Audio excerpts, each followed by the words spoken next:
100% EJE. Aujourd'hui, c'est moi qui anime ce live. Voilà. Je vous souhaite à tous la bienvenue. Oh, je suis vraiment crevée. On va attendre un petit peu que tout le monde se connecte.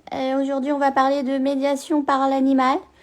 Donc voilà, je suis ravie de vous recevoir en direct et pour la première fois.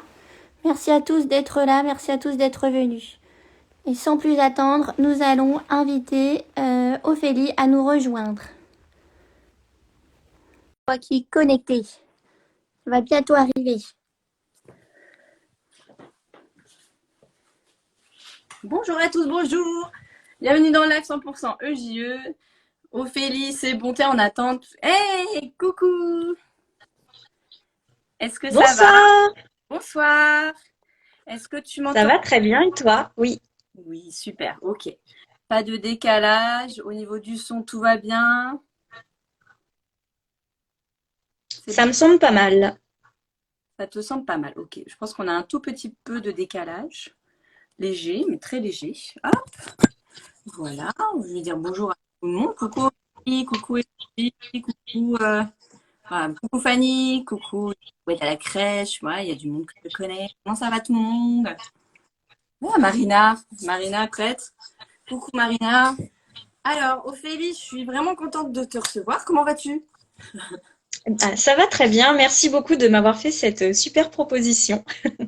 Bah, de rien, écoute, moi quand j'ai vu ton site internet, j'ai vraiment tapé au hasard sur internet. Je cherchais, pour tout te dire, éducateur de jeunes enfants, ferme pédagogique. J'ai tout tenté et voilà, je suis tombée sur toi. Et donc voilà, je suis bien contente. Et ben merci beaucoup de m'avoir répondu, d'avoir répondu à mon appel au secours. Déjà, on va retracer ce soir un peu ton parcours. Le fait que tu sois là ce soir, ça a vraiment éveillé la curiosité. J'ai eu beaucoup de messages, quelques questions, des partages en masse et pas mal d'abonnés. Donc voilà, donc c'est vraiment chouette, chouette.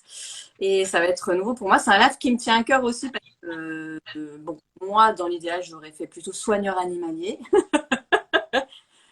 ou primatologue. Mais voilà, en tout cas, j'aime les animaux, je défends leur cause donc, ce que tu fais vraiment m'intéresse énormément. Comment ça va? Tout va bien? On va démarrer par l'interview. C'est parfait. Parfait. Tout le monde m'entend? C'est bon? C'est OK? Je regarde. Alors, j'ai pas entendu ta question. Alors, est-ce que tout le monde m'entend? Si c'est OK pour tout le monde. Là, tu m'entends. Tu as un petit décalage, je pense. Dans le chat, vous m'entendez? C'est bon?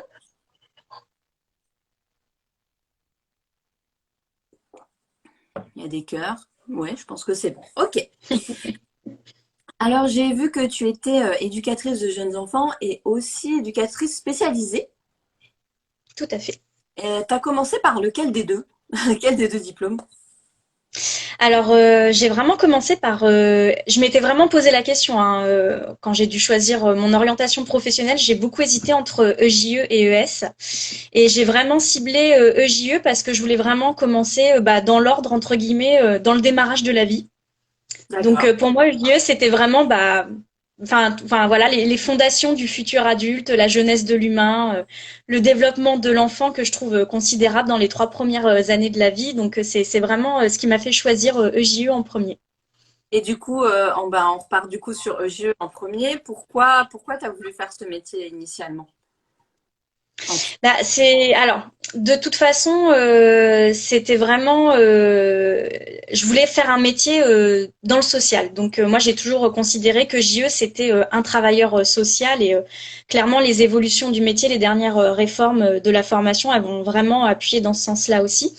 Donc j'ai choisi JE vraiment parce que je voulais démarrer par cette base de la vie de l'humain qu'est l'enfance, la petite enfance. Et ça a vraiment été ce choix-là en premier. Puis je pense que à la vingtaine, je me sentais pas encore assez expérimentée et armée pour démarrer par ES aussi. Ça me semblait pas encore à ma portée. Donc voilà, j'ai souhaité commencer comme ça par le métier de JE. Et tu l'as fait par la voie classique ou par une autre voie? La voie classique par l'école? Non, non, voix classique, tout à fait. Qu'est-ce que tu as pensé de la formation? J'ai mes petites questions à côté. De temps en temps, je ziote sur mon ordinateur. Qu'est-ce que j'ai pensé de la formation? Ouais, si tu t'en rappelles. Alors oui, c'est un petit peu loin maintenant quand même. Alors moi je suis diplômée de 2011, donc Oui. ancienne réforme, mais déjà réforme parce qu'il y avait encore le diplôme d'avant. Donc diplômée 2011 à l'IRTS Paris Parmentier. Ma formation, je l'ai vraiment trouvée complète dans le sens où 3 années avec un équilibre moitié théorie, moitié stage. Je trouvais que ça se prêtait très bien à ce genre de métier-là. Donc ça m'a beaucoup plu. Euh, Tu te rappelles et les stages que tu as fait? pardon? Est-ce que tu te rappelles les stages que tu as fait? Oui, oui. Alors j'ai fait 2 stages en multi-accueil municipaux, un multi-accueil associatif. Mais clairement aujourd'hui, je pense que je rechoisirais pas du tout ces lieux de stage-là. C'était peut-être un peu trop de multi-accueil pour le coup, alors que clairement dès le démarrage, je me prédestinais pas à être une JE multi-accueil. Ça n'a jamais été le cas d'ailleurs. Et je défends vraiment la place des EJE dans tout un tas de lieux très variés et différents. Et le stage qui m'a le plus marqué, et qui était vraiment là le choix de la passion et du cœur, c'est mon stage long, donc le stage du DF1 que j'ai fait en CAMPS, donc Centre d'action médico-sociale précoce. J'ai vu que tu avais un live aussi là-dessus Ouais. avec une EJE en CAMPS. Ah bon. Et ça, c'était vraiment 9 mois, mais constructifs, enrichissants, tant sur le plan humain que professionnel. J'ai fait mon travail de mémoire sur ce stage-là. Un mémoire qui était sur l'accompagnement de l'EJE dans l'expression de l'enfant en situation de handicap. Mon titre, c'était un lieu pour dire le camp, c'est un lieu pour dire les mots, mais les mots MAUX. Ouais, Voilà, c'était vraiment un super stage. chouette, super. Et est-ce que tu as commencé à exercer tout de suite après le diplôme ou alors tu es partie direct sur l'EduxP? Comment ça s'est passé tout ça? Alors non, non, hein, j'ai vraiment pris le temps d'expérimenter en tant que JE. Ceci dit, j'ai tout de suite commencé à travailler avant d'avoir le résultat de mon diplôme même.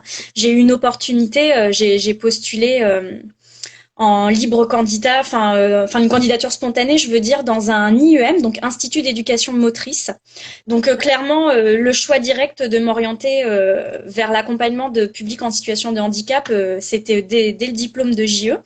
Mais en tant que JE, j'insiste bien. Et donc j'ai travaillé en institut d'éducation motrice, en internat et en externat, et sur tous les groupes d'âge.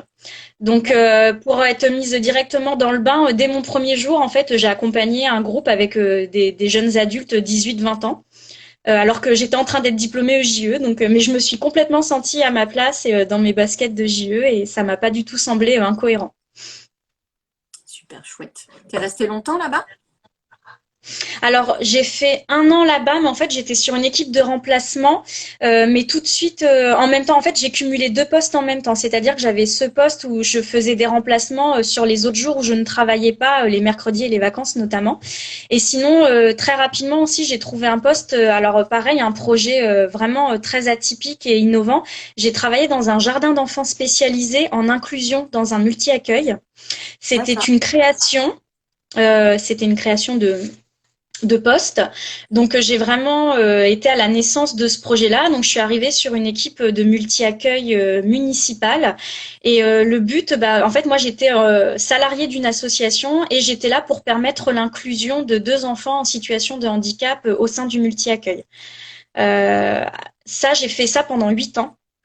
Donc l'IEM, ça a été 1 an, le GES, ça a été 8 ans, et j'ai fait GES multi-accueil, jardin d'enfants spécialisé, GES, et GES école maternelle. Et puis j'ai aussi travaillé en CESAD après. Donc là, je commençais clairement à me profiler sur ma VAE d'éducatrice spécialisée quand j'ai intégré le CESAD. Enfin, c'était plus qu'enclenché même.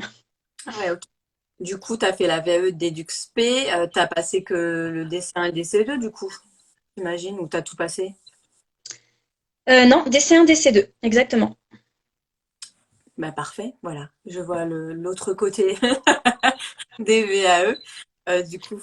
Et donc là, tu l'as fait au bout de 9 ans d'exercice, c'est ça, en tant que JE. Après, tu as fait ES, à peu près, c'est ça, hein? La VAE, je l'ai débuté au bout de 7 ans. D'accord. Voilà, je l'ai fait en même temps que j'étais salariée en fait, hein. J'ai fait ça Oui. seule. J'ai pas été accompagnée par l'association dans laquelle j'étais salariée. J'ai vraiment fait ça toute seule. Voilà. Ok, super. Et du coup, une fois le diplôme en poche, tu pars où? Ah oui, il y a des questions dans le chat. As-tu eu du premier coup ta VAE? Oui, oui, oui, je l'ai eu du premier coup. J'y croyais pas du tout parce qu'on m'avait vraiment présenté ça comme un travail très dense, ce qui est le cas, hein. J'ai vraiment beaucoup travaillé. J'étais déjà jeune maman, donc j'ai travaillé très tard ou tôt la nuit, je sais pas comment dire, tôt le matin. Non, non, oui, du premier coup, mais avec vraiment un travail très intense, très dense, beaucoup de lectures. Euh, voilà, mais une expérience qui était quand même solide parce que j'ai travaillé 8 ans en établissements médico-sociaux tout en étant JE. Donc c'est sûr qu'au niveau de la reconnaissance des compétences qui ont été acquises au cours de ce parcours professionnel, c'était un plus quand même, c'est sûr. Oui.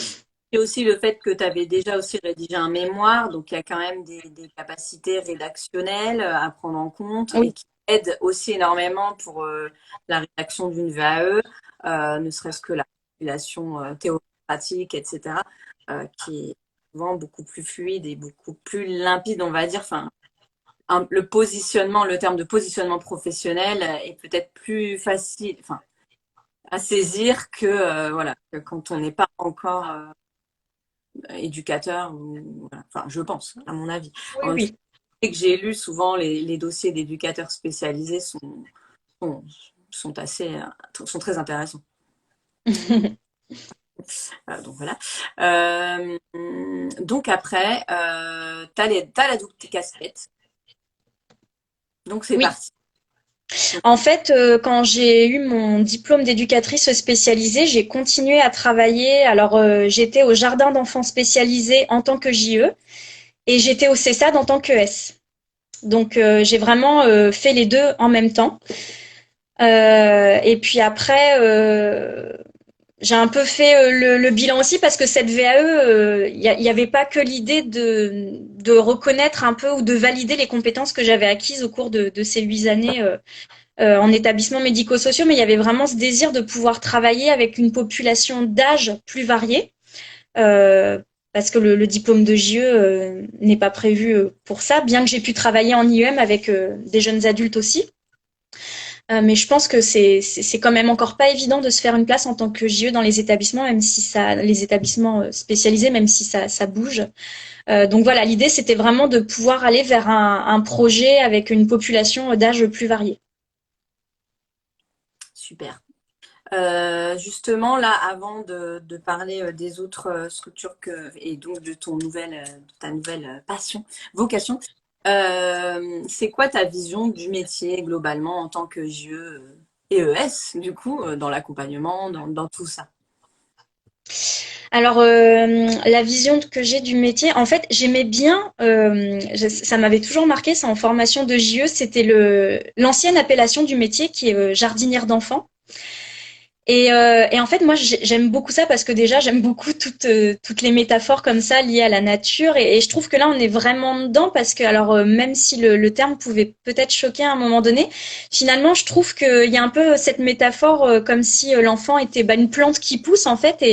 Et moi, je me dis qu'on est un peu là comme des jardiniers. En fait, on est là pour offrir vraiment les conditions optimales pour que les enfants se développent le plus harmonieusement possible. Et en tant que S, c'est pareil, en fait on est là un peu pour faire l'état des lieux et voir comment on peut aider les personnes, quel que soit leur âge, leurs difficultés, leurs compétences, et voir comment on peut leur offrir un cadre et un environnement qui soit le plus harmonieux possible pour eux.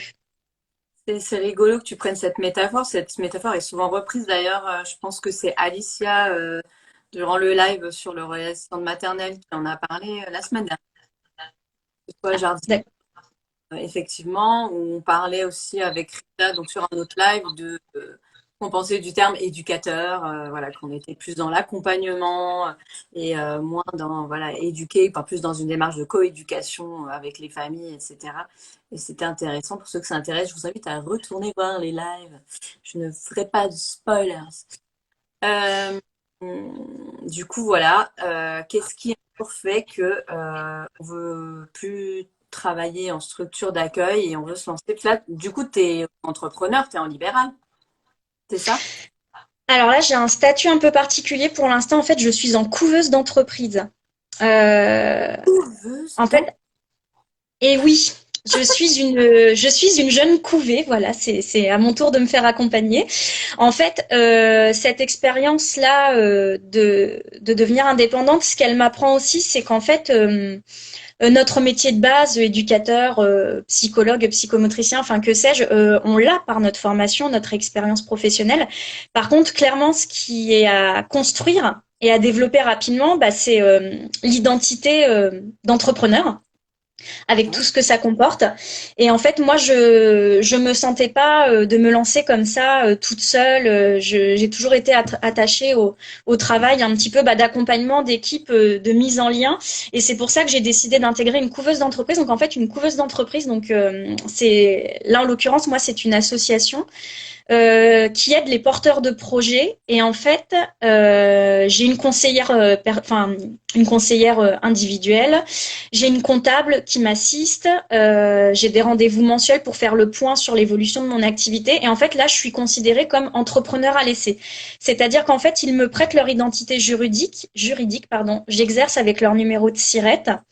Ce qui fait qu'entre guillemets, je ne prends pas de risque. Et finalement, à l'issue de cet accompagnement, je fais le point avec eux pour voir si je lance mon entreprise moi-même ou pas, ou si je retrouve un emploi à côté en plus. Enfin voilà.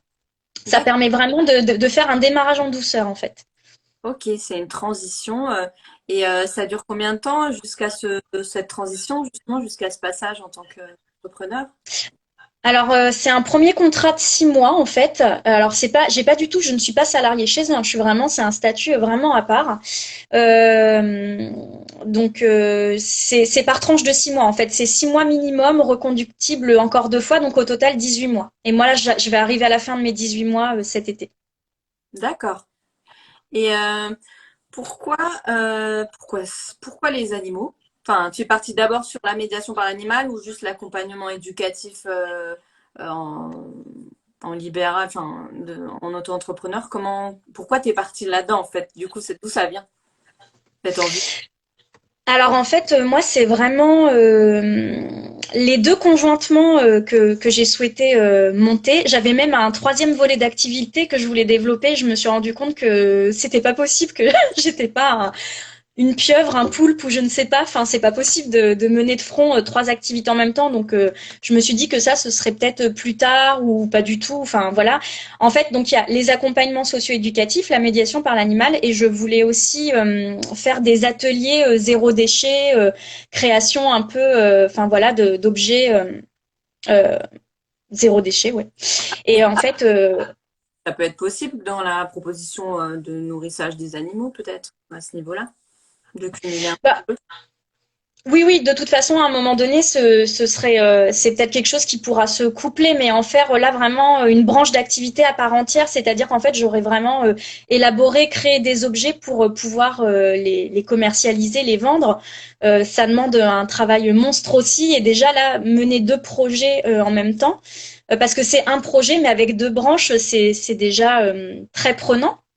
Et puis je pense que faut aussi pas trop s'éparpiller parce que depuis que je me suis lancée dans cette aventure-là, ça m'a demandé de me spécialiser aussi dans différents domaines. Donc je pense qu'il faut un peu garder son cap aussi pour vraiment voilà devenir un peu à un moment donné à développer son expertise au maximum avant d'en développer encore une autre.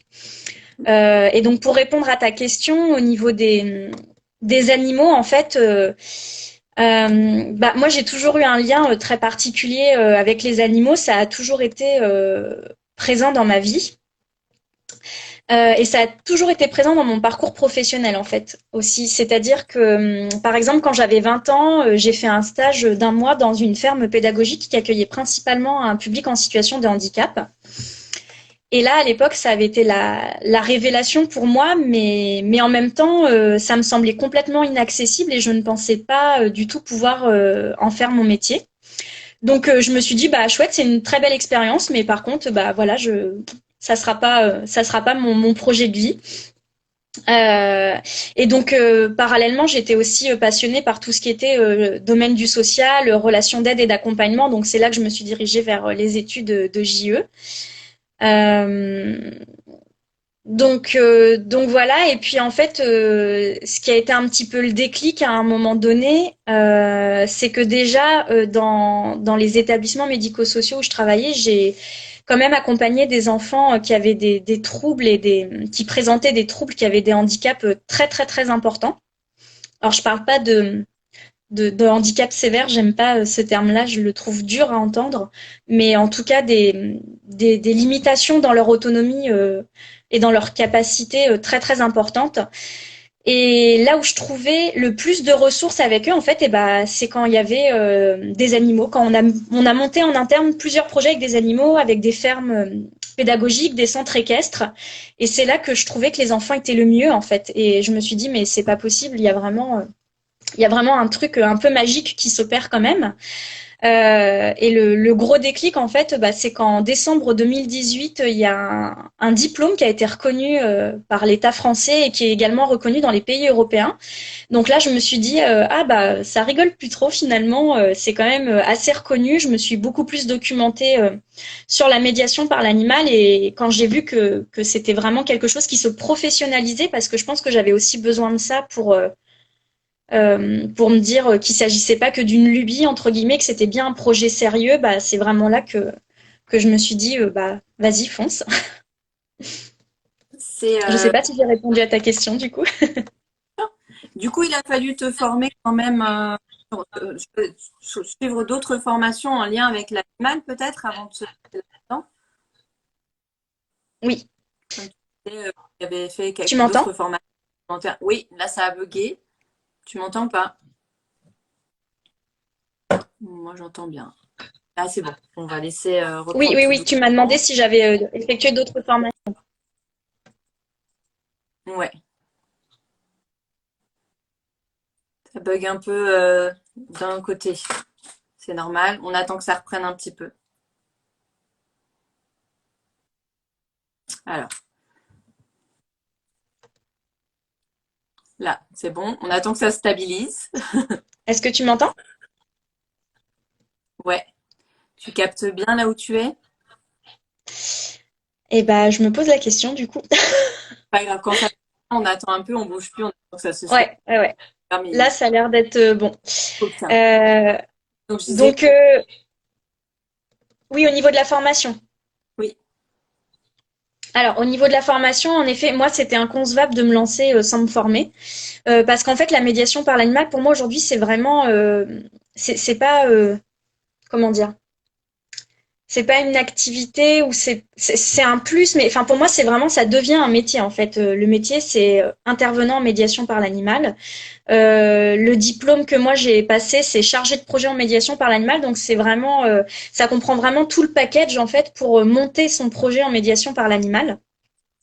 Et donc c'est pour ça que parce que c'est comme dans toutes les approches un peu innovantes, il existe des formations de 3 jours qui vont sensibiliser, je dirais, à la médiation par l'animal.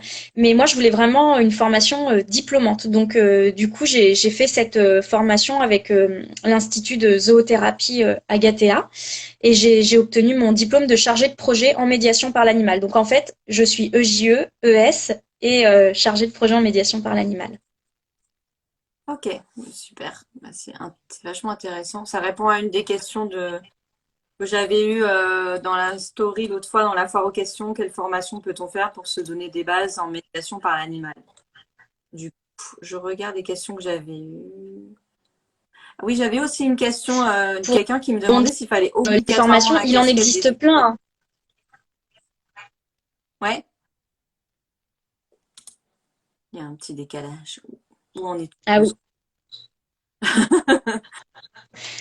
Oui, je sais pas si tu entendais quand je disais qu'en fait des formations, moi j'ai choisi celle-ci, mais en fait il en existe plein. Il y a même des cursus universitaires. Il y a des diplômes universitaires en relation d'aide assistée par l'animal. D'accord. Oui, bonjour Lucie, bonjour tout le monde, il y a du monde qui arrive. Elodie demande en quoi consiste cette formation. Alors la formation que moi j'ai effectuée, en fait, il y a différents, c'est comme en formation de JE, en fait, hein, il y a différents domaines de compétences. Il y a tout un référentiel de compétences du chargé de projet en médiation par l'animal, et en fait on a des apports déjà en éthologie. Alors l'éthologie, pour peut-être ceux qui y découvrent ce terme, c'est l'étude du comportement animal. Ça comprend aussi l'humain. Donc ça me semble essentiel en fait, parce que c'est aussi là où je pense que c'est important de se former, parce qu'il faut autant avoir de connaissances vis-à-vis des animaux qui nous accompagnent en séance que vis-à-vis des humains qu'on accompagne. Parce que pour moi, on peut pas viser le bien-être ou le mieux-être chez la personne si nos animaux ne sont pas bien eux-mêmes. Pour moi, c'est pas compatible. La médiation par l'animal, ça ne peut pas être au détriment des animaux. Donc du coup, dans cette formation, on a des apports en éthologie animale. Et moi, par la suite, j'ai même refait et je vais en faire encore d'autres, des petites formations en ligne spécifiques sur l'éthologie du lapin, l'éthologie du cochon d'Inde, du chien, enfin voilà. Donc on a tout cet apport par rapport aux animaux pour être en capacité de pouvoir bien prendre soin de ces animaux. Et on va avoir des apports sur le montage de son projet aussi, en fait, sur est-ce qu'on monte une asso, est-ce qu'on fait une micro-entreprise. Donc c'est en ça que c'est très complet, parce qu'en fait on a de la comptabilité aussi. Enfin alors moi c'est ma bête noire, mais j'en avais besoin. Voilà, en communication, enfin voilà, c'est très complet en fait. Vous avez tout le descriptif ça sur les sites internet si ça vous intéresse de creuser un petit peu plus. Mais c'est vraiment une formation qui est par contre c'est court et dense. Hein, c'est 1 mois, mais c'est très très intensif. Et en même temps, dans cette formation, il y a aussi des mises en situation. Donc c'est aussi pour ça que j'ai choisi cette formation. Et je remercie les personnes qui m'ont accueilli sur site. C'est qu'en fait, on peut suivre des intervenants en médiation par l'animal pendant leur séance et pratiquer nous-mêmes. Donc ça, c'est d'une richesse incroyable, parce que moi, j'ai pu accompagner des personnes en séance auprès de publics très très variés. Tu as toujours eu un lien avec les animaux particuliers? Oui. Donc moi j'en ai toujours eu depuis que je suis toute petite. Enfin, j'étais même un peu réputée pour ça dans mon école. On m'a ramené tous les animaux blessés du quartier. Voilà, donc les animaux ont toujours été vraiment très présents dans ma vie, et ils m'ont même apporté.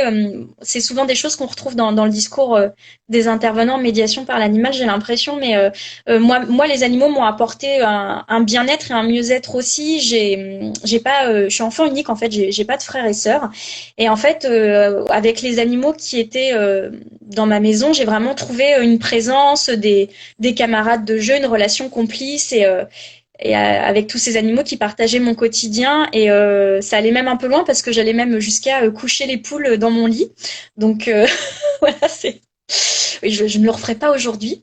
Mais voilà, c'est vraiment les animaux. Enfin, j'étais tout le temps entourée d'animaux quand je n'étais pas à l'école. Du coup, concrètement, la médiation par l'animal, qu'est-ce que ça veut dire en fait? En quoi ça consiste? Alors la médiation par l'animal, donc là je vais vraiment partager la définition que moi je m'en fais.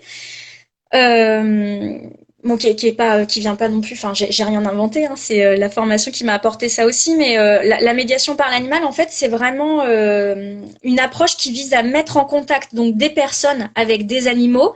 Mais ce qui est important, c'est que ça s'arrête pas à ça. En fait, c'est pas aussi simple que ça. Je dirais, c'est un peu réducteur. En fait, les animaux déjà, ils doivent être vraiment spécifiquement préparés à la relation à l'homme. Donc, par exemple, c'est-à-dire que moi, les animaux que j'ai, je les ai adoptés bien en amont de commencer les séances. Il y a eu toute cette phase qu'on pourrait un peu appeler une phase de mise en confiance, d'imprégnation, où en fait j'ai vraiment laissé le temps aux animaux d'intégrer leur nouvel environnement qui était chez moi, d'intégrer ma présence et de devenir vraiment leur humaine de référence. Donc en fait ça prend, pour moi ça prend du temps en tout cas. Donc j'ai vraiment pris ce temps-là. Et puis après, quand cette relation de confiance est établie avec les animaux, il y a tout ce travail préparatoire en fait où on va les mettre dans différentes situations avec toujours évidemment respect et bienveillance pour qu'ils puissent un petit peu être préparés à ce qu'ils vont connaître en séance. C'est-à-dire que par exemple, ça peut surprendre, mais les animaux en médiation par l'animal sont installés sur table. Donc en fait, ils sont installés sur table parce que de cette façon, ils sont vraiment à hauteur de main, de visage, et ça permet vraiment qu'il y ait des interactions, une relation très particulière qui s'établissent entre les animaux et les personnes. Et en fait, ça se prépare, c'est-à-dire que si on prend le lapin du voisin et qu'on se dit tiens, je vais l'emmener en séance de médiation par l'animal, bah en fait non, parce que le pauvre lapin, il a jamais été mis en situation, il sait pas ce que c'est d'être sur une table avec du monde autour de lui, et ça peut être une expérience traumatisante pour l'animal. Donc ça, c'est très important. Les animaux doivent être préparés à la relation à l'homme. Sachant qu'en plus on intervient avec des publics très variés qui peuvent parfois avoir des réactions un petit peu imprévisibles ou surprenantes, donc les animaux doivent aussi être sensibilisés à ça. Donc après la médiation par l'animal, ce qu'on va rechercher là-dedans, en fait, le but c'est vraiment de pouvoir créer un lien, faciliter la relation et stimuler les compétences des personnes. Donc on va stimuler les compétences sensorielles, motrices, cognitives, sociales, et tout ça, ça va être accompagné à travers des activités ciblées avec l'animal. C'est vraiment important parce qu'en fait, on voit plein de choses avec les animaux, hein. C'est complémentaire, c'est bénéfique aussi. Par exemple, il existe ce qu'on appelle la présence animale ou les chiens visiteurs. Donc là, on va être dans autre chose, c'est-à-dire qu'on va avoir une présence animale, mais va pas forcément y avoir une construction, une méthodologie de séance comme en médiation par l'animal. Donc c'est la médiation par l'animal, c'est vraiment des séances structurées avec des objectifs fixés en amont, en collaboration avec les équipes pluridisciplinaires ou les familles. Il y a un travail étroit avec un référent professionnel dans l'établissement qui connaît bien le public auprès duquel on intervient et qui participe aux séances avec nous. Il y a une méthodologie de séance, des comptes rendus, des observations, des bilans, des grilles d'observation. Enfin, c'est vraiment une approche, c'est très très complet, très approfondi, très travaillé. Voilà. Et puis pour aller un peu plus dans le détail, en fait, on peut avoir différentes visées aussi dans la médiation par l'animal. Donc on peut avoir, en fait, on parle d'activités associant l'animal à visée d'animation éducative, sociale, thérapeutique ou de recherche. Donc là, ça va vraiment donner aussi les orientations qu'on va se donner au cours des séances. D'accord. Tout à l'heure, tu parlais d'empreinte, d'imprégnation. C'est pour intégrer la personne, c'est ça, c'est pour créer du lien. Qu'est-ce que ça veut dire du coup? Parce que toi, ça s'appelle l'empreinte des émotions. Donc qu'est-ce qu'il y a derrière ce terme? Alors, l'empreinte des émotions, donc oui, c'est le nom que j'ai donné à cette entité que j'ai créée en fait, avec les deux services que je propose. C'est pas facile de trouver un nom à ce qu'on propose. J'ai cherché longuement et en fait, bah après, ce terme est un peu arrivé comme une évidence en relisant mes cours de ma formation de médiation par l'animal. En fait, alors l'empreinte, c'est vraiment pour faire référence au phénomène de l'empreinte qui est décrit par un éthologue justement qui s'appelle Lorenz. Donc lui, il a observé vraiment ce lien unique qui se crée dès la naissance entre l'animal qui naît et la première personne ou le premier animal qui va être présent à ce moment précis. Il a observé ça avec des oies cendrées. Il y a un film qui a été fait là-dessus d'ailleurs. C'est assez magique. Et en fait, il a vraiment observé ça et décrit que il y a en fait quand l'animal naît, la personne qui se trouve en face de lui, enfin normalement l'animal, devient son objet d'attachement privilégié. Donc en plus, je trouve que là on revient vraiment dans des choses très liées au domaine EJE en fait. On est vraiment dans enfin voilà le premier objet d'attachement. Donc en fait voilà, c'est pour ça que le terme d'empreinte apparaît dans mon entité et aussi parce que je trouvais que finalement l'empreinte ça pouvait aussi être la trace que les animaux laissent en nous. Enfin, pour les gens qui ont eu des animaux depuis tout petit, je pense qu'ils ont vraiment marqué notre vie à tout jamais et à la manière d'une empreinte. L'empreinte, c'est aussi les pas des animaux dans le sol. Enfin, je trouvais que voilà, ce mot était très fort de sens pour moi. Et puis, il y a aussi l'empreinte des émotions parce que moi, les émotions, c'est vraiment au cœur de mes accompagnements. Ça prend de la place dans mes séances. Il y a beaucoup de considération et d'écoute des émotions des personnes que j'accompagne. Donc voilà, l'empreinte des émotions. Mais on est presque émouvant. Dans le chat, on demandait avec quel genre d'animal tu travailles, quel genre d'animal tu as. Et moi, j'avais une question justement de quelqu'un qui demandait si c'était possible de travailler avec des animaux un peu plus exotiques. Donc voilà. Donc je te laisse répondre à cette question. Alors, au niveau des animaux que moi, j'ai la chance d'avoir à la maison, donc j'ai 16 animaux. Donc en fait, je m'en étais pas rendu compte parce que le problème, c'est que quand on commence à faire un métier comme ça, on accueille un, deux, trois, quatre animaux et puis après on compte plus. Et l'autre fois, j'ai compté et je me suis dit, ah, 16 quand même. Voilà. Donc moi, j'ai 2 chiens, 3 poules, 4 lapins et 7 cochons d'Inde. Alors après, voilà, quand même. Après, faut savoir que tous mes animaux ne font pas de la médiation. Ça, c'est très important aussi parce qu'encore une fois, dans l'idée du respect et du bien-être des animaux, c'est important d'observer si l'animal il va trouver son compte aussi en séance. Il faut que ce soit aussi intéressant pour lui de venir avec nous. Et par exemple, j'ai une chienne. Je sais qu'en séance, ce serait pas possible en fait. Enfin, elle s'épanouirait pas. Elle peut avoir des réactions des fois un peu imprévisibles. Donc, faut aussi penser à la sécurité des personnes. Ça, c'est primordial. Donc, c'est pour ça que moi, après, j'ai adopté un autre petit chien qui s'appelle Berlioz, qui est un petit spitz allemand adorable et qui a vraiment été adopté et éduqué dans ce but de faire de la médiation par l'animal. Voilà. Que j'avais vu en photo sur ton Oui. site. Ouais, je vois. Oui, c'est lui. C'est lui. Et pareil au niveau des autres animaux, hein, j'ai par exemple, mais ça je le verbalise beaucoup en séance. Il y a des animaux que je peux amener en séance. Et en fait, je vais expliquer aux participants, ah bah vous voyez, bah lui, il aime pas qu'on le brosse. Bon, on va pas le brosser. Par contre, elle aime bien qu'on la brosse, c'est possible. Donc en fait, on va un peu aussi observer les animaux comme on observerait aussi les enfants. Enfin voilà, pour définir un petit peu ce qu'ils aiment et ce qu'ils aiment pas. Et surtout respecter ça. Si on prend un animal sur nos genoux et qu'il s'en va, bah voilà, on verbalise. Là, il a plus envie d'être sur les genoux, il est reparti. Il n'y a pas de contrainte ni pour les participants humains et ni pour les participants animaux. Et pour répondre à la question des animaux exotiques, ce que j'ai pas précisé aussi tout à l'heure, c'est qu'en fait, donc ça c'est obligatoire, hein, c'est obligatoire pour exercer. Quand on présente des animaux dans un but lucratif à un public, il faut avoir une attestation qui s'appelle l'ACACED. Donc c'est attestation de connaissance des animaux d'espèces domestiques. J'espère que j'ai pas oublié une lettre. Et en fait, donc ça c'est un examen qu'on passe en fait. Hein. Alors avant, on a énormément de lectures aussi sur les animaux, mais ça va très loin parce que ça va jusqu'à la quantité d'oxygène dans les aquariums. Enfin, c'est vraiment tous les animaux domestiques, donc c'est un petit peu imbuvable, mais il faut le faire. Et en fait, ça c'est vraiment un certificat qui va montrer qu'on est capable d'apporter les bonnes conditions de vie aux animaux qu'on va mettre en relation avec du public parce que les animaux peuvent être porteurs de zoonoses. Les zoonoses, ce sont des maladies transmissibles de l'animal à l'homme. Donc, il faut vraiment pouvoir avoir quand même pas mal de connaissances par rapport aux animaux et pas faire n'importe quoi.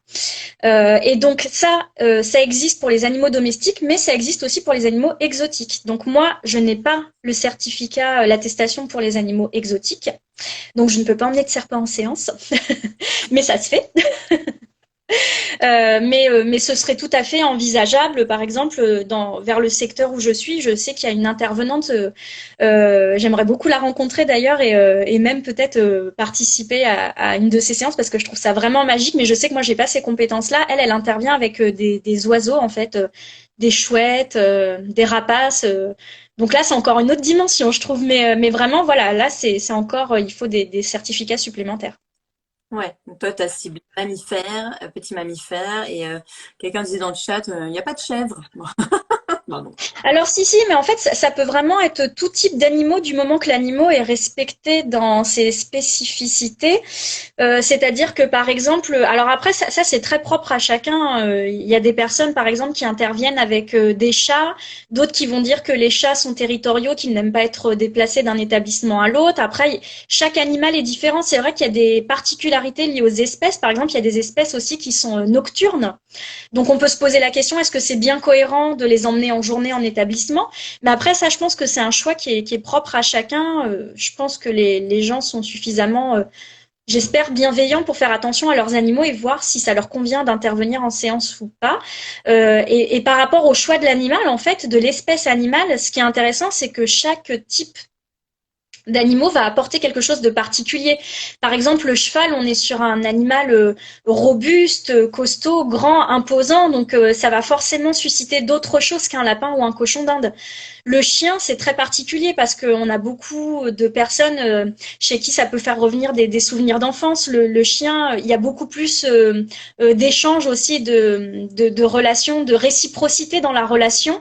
Ce qui va pas forcément y avoir avec un cochon d'Inde, par exemple. Un cochon d'Inde, il va pas vous regarder amoureusement dans les yeux et vous faire des petits bisous. Enfin, pas trop en tout cas. Donc voilà. Donc chaque animal va vraiment apporter ses spécificités en médiation par l'animal. J'avais lu que le chien, c'était un des rares animaux qui avait justement ce côté social parce que c'est un des rares animaux, un des rares animaux qui peut comprendre un sourire et qui nous répond justement en remuant la queue. Il y en a d'autres. Enfin, je sais pas. Tu as peut-être plus de connaissances que moi à ce sujet, ça c'est sûr. Alors, ce qui est observé en tout cas, c'est que le chien, effectivement, comme il est en relation avec l'homme de façon privilégiée depuis des siècles, il a appris et ça s'est inscrit en lui à reconnaître un peu les émotions, enfin les expressions faciales des humains. Après, ça, je dirais encore une fois que tout dépend aussi de l'expérience des animaux, hein, parce que effectivement, un animal qui aurait été pas très bien traité malheureusement au début de sa vie, enfin voilà, il y a aussi des animaux qui peuvent avoir des mauvaises expériences avec les humains et c'est surtout là-dessus qu'ils vont malheureusement s'arrêter. Mais oui, oui, c'est vrai qu'avec le chien, il y a un truc très particulier qui se passe dans la relation, mais avec les chevaux aussi, en fait. Enfin, le cheval, on le présente souvent comme un miroir des émotions de l'autre. Donc, c'est vraiment, chaque espèce apporte vraiment quelque chose de très, très particulier. Et par rapport au chien, je voulais justement rebondir parce que ce qui est intéressant, il existe aussi des formations complémentaires. Donc, moi, j'en ai fait une qui s'appelle PECRAM. C'est programme d'éducation alors PECRAM, programme d'éducation et de connaissance du chien et du risque d'accident par morsure. C'est faut le retenir. Mais en fait, cette formation, je la trouve vraiment primordiale et pour moi, elle devrait être présente dans les écoles. Enfin, c'est des ateliers de prévention en fait qu'on propose aux enfants pour apprendre à décoder le langage corporel du chien et Ouais. les émotions du chien et savoir comment interagir avec le chien de façon sécure. Donc moi, je trouve vraiment qu'il y a encore beaucoup de... Ben, on voit régulièrement, malheureusement, dans les médias, des histoires un peu sordides d'enfants qui se font mordre.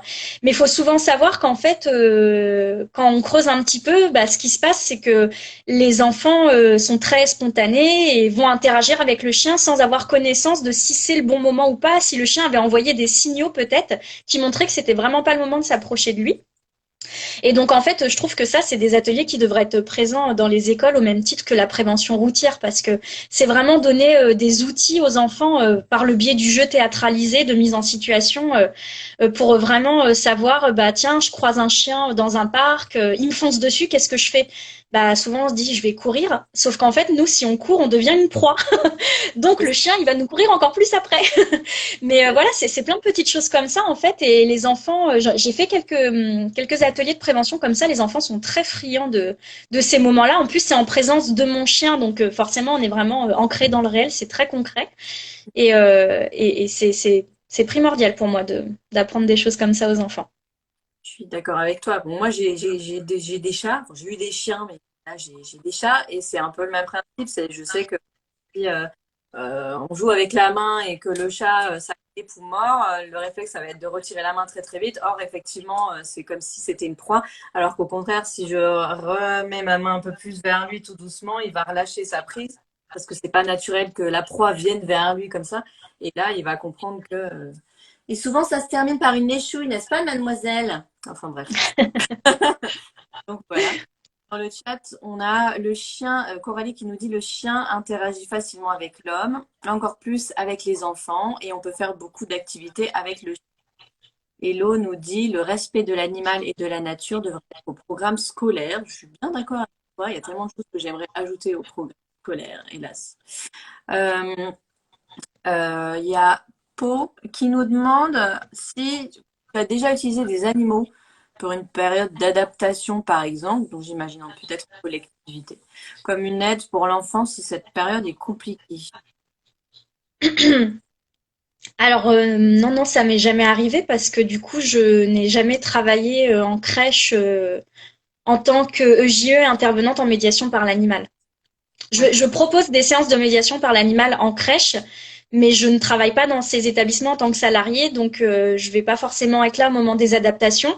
Par contre, ce qui est intéressant, c'est que comme on est un peu aussi dans une dynamique d'innovation, pourquoi pas, on pourrait tout à fait penser intégrer l'animal à un moment où la séparation est difficile, parce que l'animal, il va quand même pouvoir apporter quelque chose au niveau affectif, je trouve. Donc ça peut être vraiment intéressant. Pourquoi pas, mais en tout cas, je l'ai jamais pratiqué.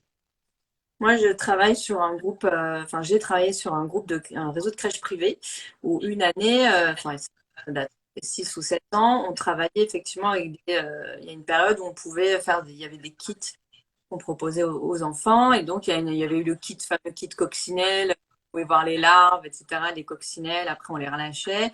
Il y avait le kit escargot et tout ça. Et moi, les parents, ils avaient choisi, enfin, on était obligés en tant que directrice de choisir un kit. Et forcément, moi, ils avaient choisi les poussins. Donc, comment te dire que, voilà, petite anecdote, donc petit aparté, hein. Donc, on recevait la couveuse, les œufs, et tout ce qu'il fallait pour faire éclore les œufs. Après, il y avait la cage, la mangeoire, nanana. Et donc, Alors, pour le principe, je trouvais ça sympa. Le problème, c'est qu'au bout de 3 semaines, les œufs n'ont pas éclos. Donc, il se passait. Aïe. Pour quelques crèches, ça n'avait pas fonctionné. Bon, après, je pense que la façon dont on recevait les œufs, il y avait peut-être eu un petit souci. Donc, au bout d'un moment, bah, on a vérifié, hein, les œufs, ils étaient cuits. Donc moi, j'ai dû aller on va dire, faire plaisir aux familles, aux enfants qui n'attendaient que ça, que les poussins éclosent. J'ai dû courir sur les quais de Seine, parce que c'était donc Paris, courir sur les quais de Seine dans les animaleries sordides où il y a des cages petites comme ça, avec tous les animaux dedans, le truc horrible. Hein, pour moi, c'est la maltraitance, c'est horrible. Bon voilà, à l'époque, j'avais pas ce recul. De toute façon, je vais là-bas pour essayer de trouver des poussins. Je suis tombée évidemment pas sur des poussins comme ça, mais sur des poussins comme ça. J'en ai pris 2 voilà, je les ai mis dans la cage qui était comme ça. Et donc les poussins qui se barraient, évidemment, les parents et les enfants étaient très contents. Hein. Fallait s'occuper de le week-end. Finalement, ils ont fini, ils sont allés chez le papy et le mamie des enfants qui avaient une ferme. Voilà. Mais la petite anecdote, c'était les poussins de la crèche, donc c'était sympa. Mais les enfants avaient apprécié effectivement venir, à boire, manger. C'était une expérience intéressante, même si, bon, voilà, conditions étaient spéciales. C'est ma petite anecdote du jour. Comme quoi, voilà, il y a des crèches, des collectivités, peut-être qu'il y en a, ça parle à certains si vous travaillez encore chez eux ou pas.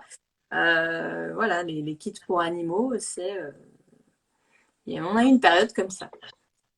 Du coup, ça a une visée thérapeutique, en fin de compte, de proposer l'animal, l'inclure dans des dispositifs comme ça, des dispositifs de soins.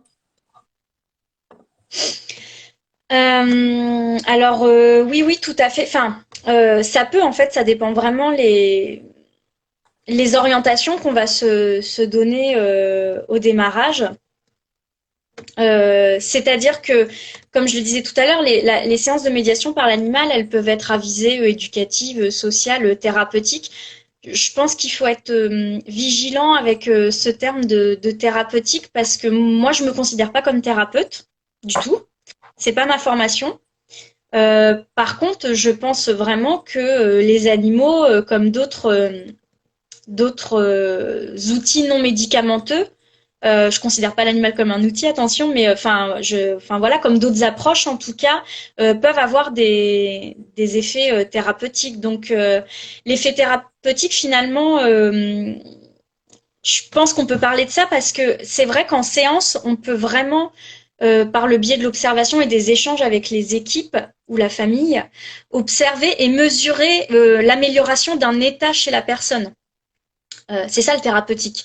Donc on va vraiment mesurer ça, l'amélioration de cet état. Donc ce qu'on peut observer notamment, et c'est là où souvent moi je dis aux établissements, attention, je suis pas une animatrice. Enfin alors encore une fois, je ne réduis pas les animateurs à ça, mais c'est-à-dire que je viens pas dans les établissements avec mes animaux, je fais ma petite popote et je m'en vais et c'est terminé. C'est pas du tout comme ça que ça se passe. Il y a vraiment un travail de fond et des échanges privilégiés avec les équipes aussi. Et c'est par le biais de ces échanges-là qu'on va pouvoir mesurer ces effets thérapeutiques. On peut observer que, par exemple, il y a des personnes chez qui ça va apporter un apaisement. Il y a des personnes qui peuvent aussi parfois avoir du mal à se poser en activité, être plutôt dans des phénomènes de déambulation dans les établissements. Et finalement, quand il y a des animaux sur une table, ils vont s'asseoir, se poser et réussir des fois à rester 1 heure. Moi, c'est souvent ça que j'ai comme retour des équipes, c'est oh là là, mais elle est restée 1 heure là à l'activité avec les animaux, mais nous d'habitude, on n'arrive pas à faire une activité de plus de 5 ou 10 minutes. Donc finalement, on voit que l'animal, il va vraiment un peu susciter une motivation, canaliser des choses. Donc voilà, on peut observer ça, un apaisement, une diminution des troubles du comportement. Je peux avoir aussi des personnes en séance qui peuvent avoir des moments de colère, de crise, de choses comme ça qu'on va pas forcément retrouver ou très très peu en séance. Donc c'est hyper positif. Une augmentation de la communication aussi. Il y a des personnes qui vont faire des efforts, mais ô combien considérables qu'on ne peut même pas imaginer pour essayer de communiquer, de nous faire comprendre que c'est cet animal-là qu'ils ont envie d'avoir sur les genoux.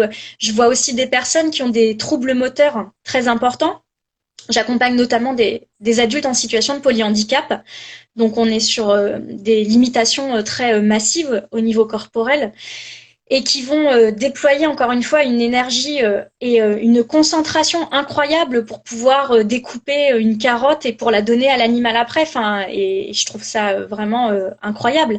On sent que ça mobilise énormément les personnes. Des personnes aussi qui peuvent sortir un peu d'une certaine torpeur qu'ils ont au quotidien et dès qu'ils vont être en présence de l'animal, ils vont être plus présents, plus vivants, plus acteurs. Enfin voilà, je trouve que il y a vraiment je pense qu'on peut vraiment parler d'effets thérapeutiques, oui. Les animaux sont les thérapeutes. Elodie, enfin Hello, je pense que c'est Elodie ou Héloïse. C'est vrai que la médiation animale peut s'appeler la zoothérapie aussi. Et y a-t-il une différence? C'est une question de Coralie. Une différence entre zoothérapie et médiation animale. Alors, la zoothérapie, c'est un terme qui est encore beaucoup utilisé, mais ça tend vraiment à être remplacé par le terme de médiation par l'animal, parce qu'encore une fois, tous les intervenants ne sont pas thérapeutes. Donc, je pense qu'un psychologue qui ferait une formation de médiation par l'animal pourrait tout à fait parler de zoothérapie. Moi, comme je me considère pas thérapeute, je ne parle pas de zoothérapie, bien que le terme puisse un petit peu parfois apparaître dans les posts que je vais mettre, c'est plus parce que je sais que c'est un mot qui est mis pour rechercher du contenu là-dessus. Mais moi, je me présente pas comme zoothérapeute, mais bien comme intervenante en médiation par l'animal. Et si je peux rebondir, j'ai cru entendre l'animal est thérapeute. Il y a eu un commentaire là-dessus. Et oui, quand on parlait tout à l'heure sur la thérapeutique. Ouais. Alors, je pense qu'il y a quand même quelque chose de très important à avoir à l'esprit, c'est que l'animal, c'est sûr, il fait beaucoup en séance, hein. Des fois, on a presque envie de dire, je suis là, je sers à rien. À la fois oui et non. Parce qu'encore une fois, la construction de la séance, de la médiation par l'animal, c'est vraiment quelque chose qui va être très porté par notre présence à nous en tant qu'intervenant. Et l'animal, je ne sais pas si en lui-même tout seul, on pourrait dire qu'il est thérapeute. C'est plus complexe et plus profond que ça. C'est-à-dire que on parle aussi de relations triadiques en fait, triangulaires dans la médiation par l'animal. C'est-à-dire qu'il y a à la fois l'animal, hein, donc effectivement, c'est lui qui va faire tiers dans la relation, tout ça. Il y a la personne qui bénéficie de la médiation par l'animal, et puis il y a l'intervenant et le référent de l'établissement, les professionnels humains qui vont être là pour un petit peu accompagner et définir le cadre et les bords de la séance, parce que il suffit pas juste de mettre un animal dans une pièce pour avoir des effets thérapeutiques. Je pense qu'il faut vraiment avoir une construction de séance qui va dans ce sens-là et des outils aussi derrière pour observer et évaluer les bénéfices des séances. Je sais que les animaux, ils peuvent avoir certains dons quand même. Là, ce que tu disais tout à l'heure, ça me rappelait une actualité que j'avais lue il y a quelques années de ça. Ça m'avait vachement étonnée. C'était un chat, je crois que c'était en Angleterre, un chat en maison de retraite. Je sais pas si tu avais entendu parler de ça. Il pouvait détecter quand les personnes allaient décéder. C'est à la fois flippant et à la fois intéressant. Ah non, mais en fait, il y a plein de recherches qui sont faites actuellement sur les potentiels et les capacités des animaux et je pense qu'on n'en a qu'une vision infime. Enfin, il y a plein de vidéos qui sont passionnantes à voir là-dessus. Par exemple, ils ont pu montrer que des oiseaux arrivaient à résoudre des problèmes mathématiques parce qu'en fait derrière ils savaient qu'ils allaient obtenir une friandise ou enfin voilà et moi je suis encore je suis ébahie, scotchée, j'ai même pas les mots en fait pour ces animaux qui arrivent à détecter une crise d'épilepsie avant qu'elle se manifeste corporellement par exemple. Ça je Et en trouve ça J'allais en parler absolument incroyable. de ce que j'allais dire et dans le chat justement, parcours d'une éducatrice dit détection de tumeurs également. Euh, Ouais, non, c'est dingue, mais c'est vrai. Et aussi, tiens, maintenant ça me revient. Bon, après c'est voilà, sentir le danger. Effectivement, nous, quand j'étais petite, je me rappelle très bien où on venait d'avoir un chien, donc un chocho, mon chocho, qui s'appelait Indiana. Voilà, Indiana, si tu nous regardes. Parce que, voilà. Et on venait d'avoir et puis il a senti qu'il y avait un mec dans le jardin. Enfin, et voilà, il y a la clé qui tourne dans la porte et ma mère, mon père n'était pas là, il travaillait de nuit et ma mère qui disait, nous on était couchés, moi et mon frère, et ma mère qui lui dit non, non, mais c'est papa, c'est papa. Puis elle attend, puis le chien qui aboie comme un fou, mais tu as l'habitude, c'est papa maintenant. Et non, il n'y avait plus personne. Et en fait, on s'est rendu compte que c'était un mec qui faisait les maisons. Enfin, ouais, c'est impressionnant. Alix, mon chat ne m'a pas lâché, câliné, etc. durant mon Covid. Impressionnant, voilà. Dans les grossesses aussi, moi. Les ouais, chats ouais, ouais, tout à fait. différentes pendant les grossesses. C'est Mais c'est incroyable. Enfin, moi, j'ai une passion pour ça. Enfin, je trouve ça vraiment chouette. non, mais puis je trouve qu'en fait, ça nous ramène vraiment, ça nous apporte une humilité aussi en tant qu'humains parce que finalement, les animaux sont très connectés à leur sens. C'est vraiment des êtres extrasensoriels qui ont une sensibilité que nous, en tout cas, on a perdu, je sais pas, ou on n'a pas, ou on n'a plus. Mais c'est ça qui est aussi intéressant, je trouve, en séance de médiation par l'animal, c'est qu'en fait, c'est des êtres qui sont purement dans l'instant présent qui sont très connectés à leurs sensations et ce que nous, on ne sait plus trop faire en fait. Et même moi, je me rends compte des fois en séance, je vois le temps que va prendre une personne à caresser un animal et c'est vrai que est-ce que des fois vraiment on arrive à se poser, à déconnecter un peu, à arrêter de tout. Enfin voilà, je pense que notre cerveau est tout le temps un petit peu trop en ébullition et des fois on oublie de prendre le temps de juste ressentir et d'être dans des sensations. Et l'animal, c'est vraiment ça en fait. Donc je pense qu'on a vraiment beaucoup à apprendre d'eux Moi, de je façon générale. comprends pas. On sait pourquoi, à travers le monde, c'est pas encore l'animal qui n'est pas encore considéré comme ayant des émotions partout.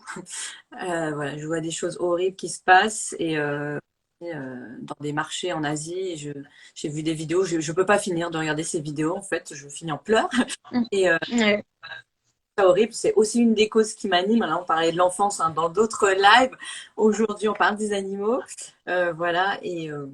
Et je pense, moi, personnellement, j'ai la conviction que un jour, quand je serai à la retraite et une vieille mamie, moi, je serai bénévole dans des centres et des choses comme ça. Et ça, c'est sûr, dans mes mains à couper, que je ferai quelque chose là-dedans. En tout cas.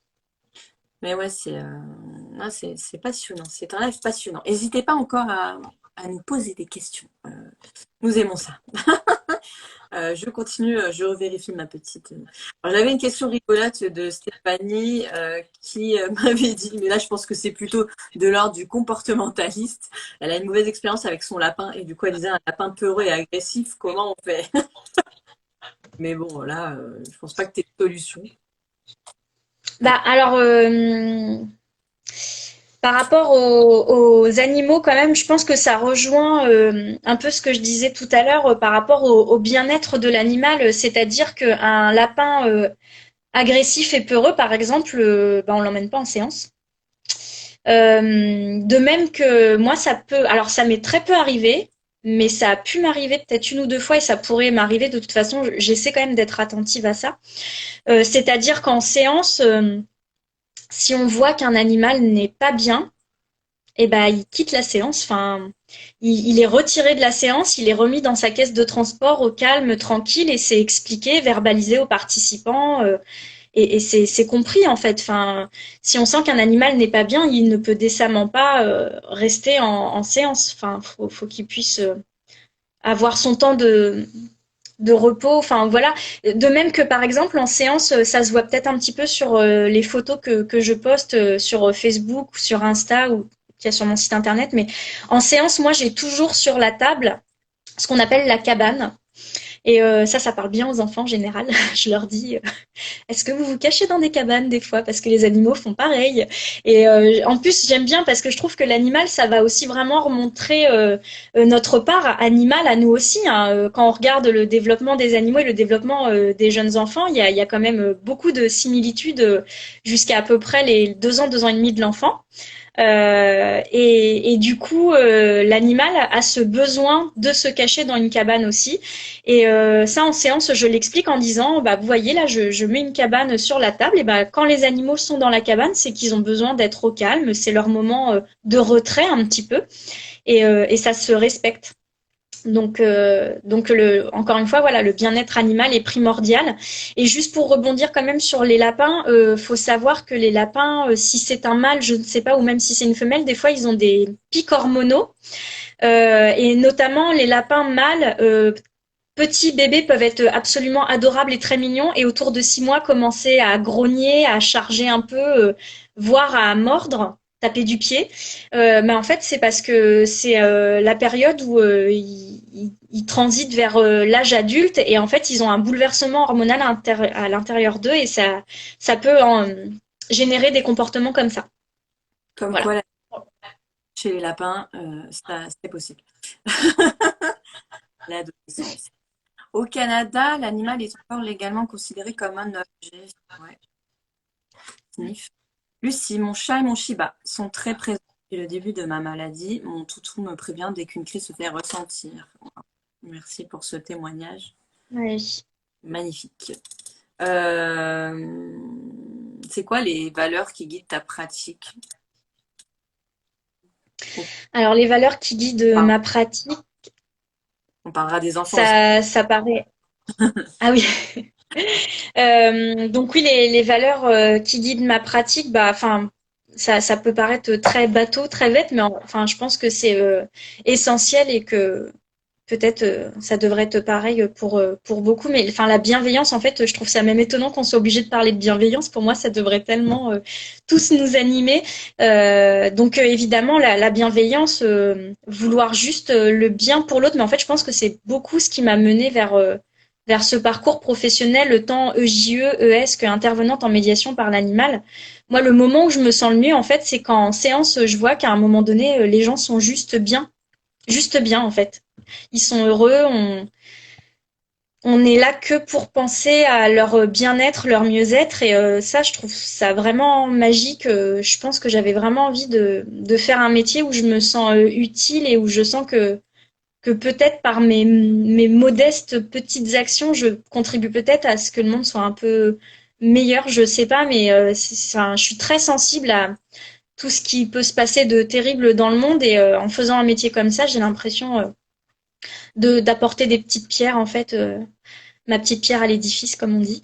Donc la bienveillance, évidemment, l'écoute, le respect de l'individualité de chacun aussi, ça c'est très important pour moi. Le respect des personnes dans leurs compétences, dans leurs difficultés. Et en fait, ça se sent, enfin j'espère, dans les séances que je propose, parce que je suis dans un processus où en fait mes séances sont tout le temps hyper individualisées. En fait, j'individualise beaucoup, même si j'ai un groupe, bah je sais qu'un tel, par exemple, il est non verbal, donc bah je vais apporter des supports pour qu'il puisse s'exprimer par le biais de photos ou d'images ou de pictos. Voilà, je vais vraiment tout le temps chercher à ce que chacun puisse vraiment trouver sa place et se saisir de la séance à sa manière, quelles que soient ses limitations. Et ça, l'animal permet vraiment ça aussi, hein, parce que l'animal, qu'on soit en situation de handicap, de telle ou telle confession, dans telle difficulté sociale, psychologique ou que sais-je, l'animal, il va vers tout le monde en fait. Il juge pas, il est comme ça. Donc ça, ça me semble très important. Et pour revenir, oui, sur les séances, ce qui est important pour moi, c'est aussi vraiment cette dimension, cette idée d'accessibilité pour tous et d'inclusion. J'ai toujours travaillé en inclusion, en fait. Hein, le jardin d'enfants spécialisé, c'était ça. Le CESAD, on crapahute dans les lieux de vie des personnes, des enfants. Donc, c'est vraiment l'idée que chacun puisse avoir sa place dans la société. Et que les séances de médiation par l'animal permettent ça. En fait, on peut très bien envisager des séances à la fois avec des personnes âgées, mais aussi des enfants en même temps, des personnes handicap avec des personnes qui n'ont pas de handicap. Enfin, c'est vraiment un moment qui peut se partager et rassembler les gens, quelles que soient leurs différences. Je savais que ce serait le live du cœur. Est-ce que quand même ça t'arrive de rencontrer des difficultés au quotidien dans ta pratique? Il y a des choses qui sont compliquées et à quel niveau? Alors, dans la pratique, disons que le projet dans sa globalité, il amène des difficultés parce que on se retrouve seul quand même. Moi, je suis passée d'un travail en équipe à me retrouver seule face à mon bureau et mon ordinateur et me dire bon bah je commence par quoi? Enfin, c'est pas facile ça en fait. Je trouve qu'on nous a pas préparé à ça. Enfin moi en tout cas dans mon parcours de vie familiale d'études, on ne m'a pas préparé à un jour peut-être pouvoir devenir entrepreneur. Encore une fois, c'est vraiment, j'insiste là-dessus, mais je trouve que c'est pas facile en fait. Je sais pas si dans mon parcours scolaire, j'aurais aimé qu'à un moment donné, peut-être, on m'offre encore plus d'outils pour pouvoir créer des choses en fait, laisser libre cours à ma créativité et être autonome dans la construction de tout ça. Et là, j'ai vraiment senti que j'avais des manquements et que il fallait que je me forme et que j'apprenne. C'est pour ça que j'ai intégré la couveuse d'entreprise. C'est pour ça que j'ai fait des formations en comptabilité, en communication. Enfin, parce qu'en fait, quand on se lance dans un projet comme ça, on est tout en fait. Enfin, et puis si on ne se bouge pas dans tout, on meurt en fait. Le projet ne fonctionne pas. Enfin, même là, au jour d'aujourd'hui, je peux vous le confier, le projet, je n'en vis pas encore. Enfin, c'est un travail de longue haleine. Le temps de se faire connaître, reconnaître dans sa pratique, c'est long. Et donc se retrouver seul à monter un projet comme ça de A à Z, c'est lourd, c'est chronophage, c'est énergivore, ça prend du temps sur la famille, les loisirs, tout. Là, j'ai pas pris de vacances depuis décembre, mais c'est pas grave. En fait, j'ai même pas l'impression de travailler des fois, mais quand même, enfin, faut avoir conscience de ça. Parce que c'est des nouveaux métiers qui sont très idéalisés, mais avec quand même des sacrifices derrière, je trouve. Enfin, en tout cas, dans mon fonctionnement à moi. Mais pour un épanouissement qui n'a pas de prix, ceci dit. Et en fait, oui, les difficultés, c'est qu'on est multitâche, c'est-à-dire qu'on fait beaucoup d'administratifs et moi, ça, clairement, ça ne me plaît pas. Tout ce qui est facturation, tout ça, c'est long. Donc, on est EJE, on est ES, on est intervenante en médiation par l'animal, on est secrétaire, on est comptable, community manager, on fait de la com plus. Enfin, voilà. Et ça, enfin, ça demande vraiment de se former. Mais en tout cas, ce qui est intéressant, c'est que on peut aussi s'entourer des bonnes personnes pour pouvoir avancer et construire et mener à bien nos rêves, en fait. Elodie nous dit, trop intéressant ce live, au revoir. Bah, bonne soirée Elodie, je dois partir. Je te remercie tellement, c'est vrai. Ouais, effectivement, on a des réactions dans le chat. Ah, bonsoir Christelle, bonsoir. Qu'est-ce que tu conseillerais aux personnes qui souhaitent faire de la médiation par l'animal ou qui souhaitent se lancer dans cette aventure?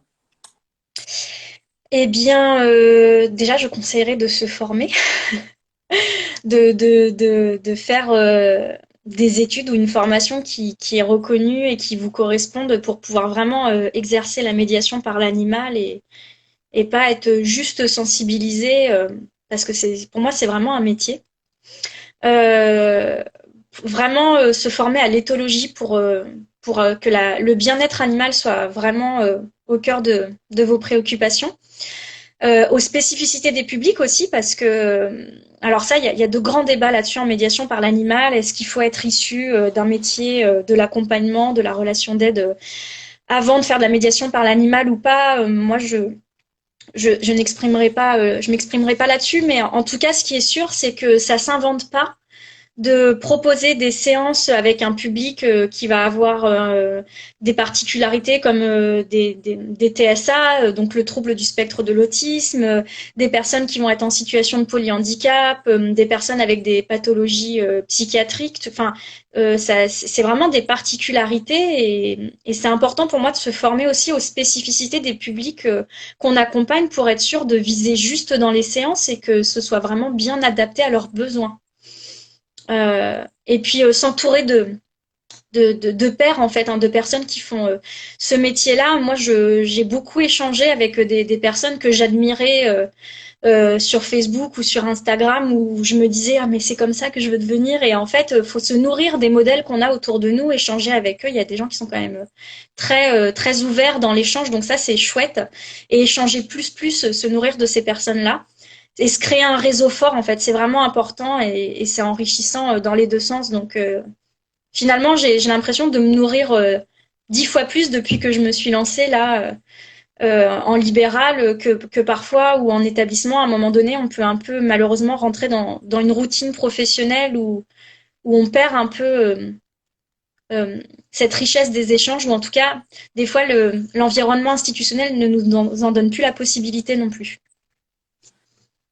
On a Jérémy qui nous dit ça fait beaucoup à gérer, mais tellement bénéfique pour les autres. Un métier qui mérite d'être reconnu et qui le sera car il apporte beaucoup. Voilà, merci Jérémy. C'est dit. Ton travail, en quoi il consiste maintenant? Moi, j'ai vu ton site internet, j'ai vu tout le panel de ce que tu proposes. Est-ce que Christelle découvre aussi ton compte? C'est génial, apparemment. Du coup, c'est l'empreinte des émotions.fr.com. Je sais Le plus. site internet? Oui, C'est empreinte des émotions. Du coup, tu me mets le doute. Empreinte des émotions.fr. je le mettrai en publication, évidemment. Tu as aussi une page Instagram. Donc, est-ce que tu peux nous présenter globalement tout ce que tu proposes dans ton activité?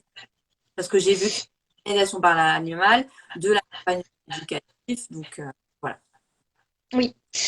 Alors, effectivement, je propose deux services différents et complémentaires à la fois.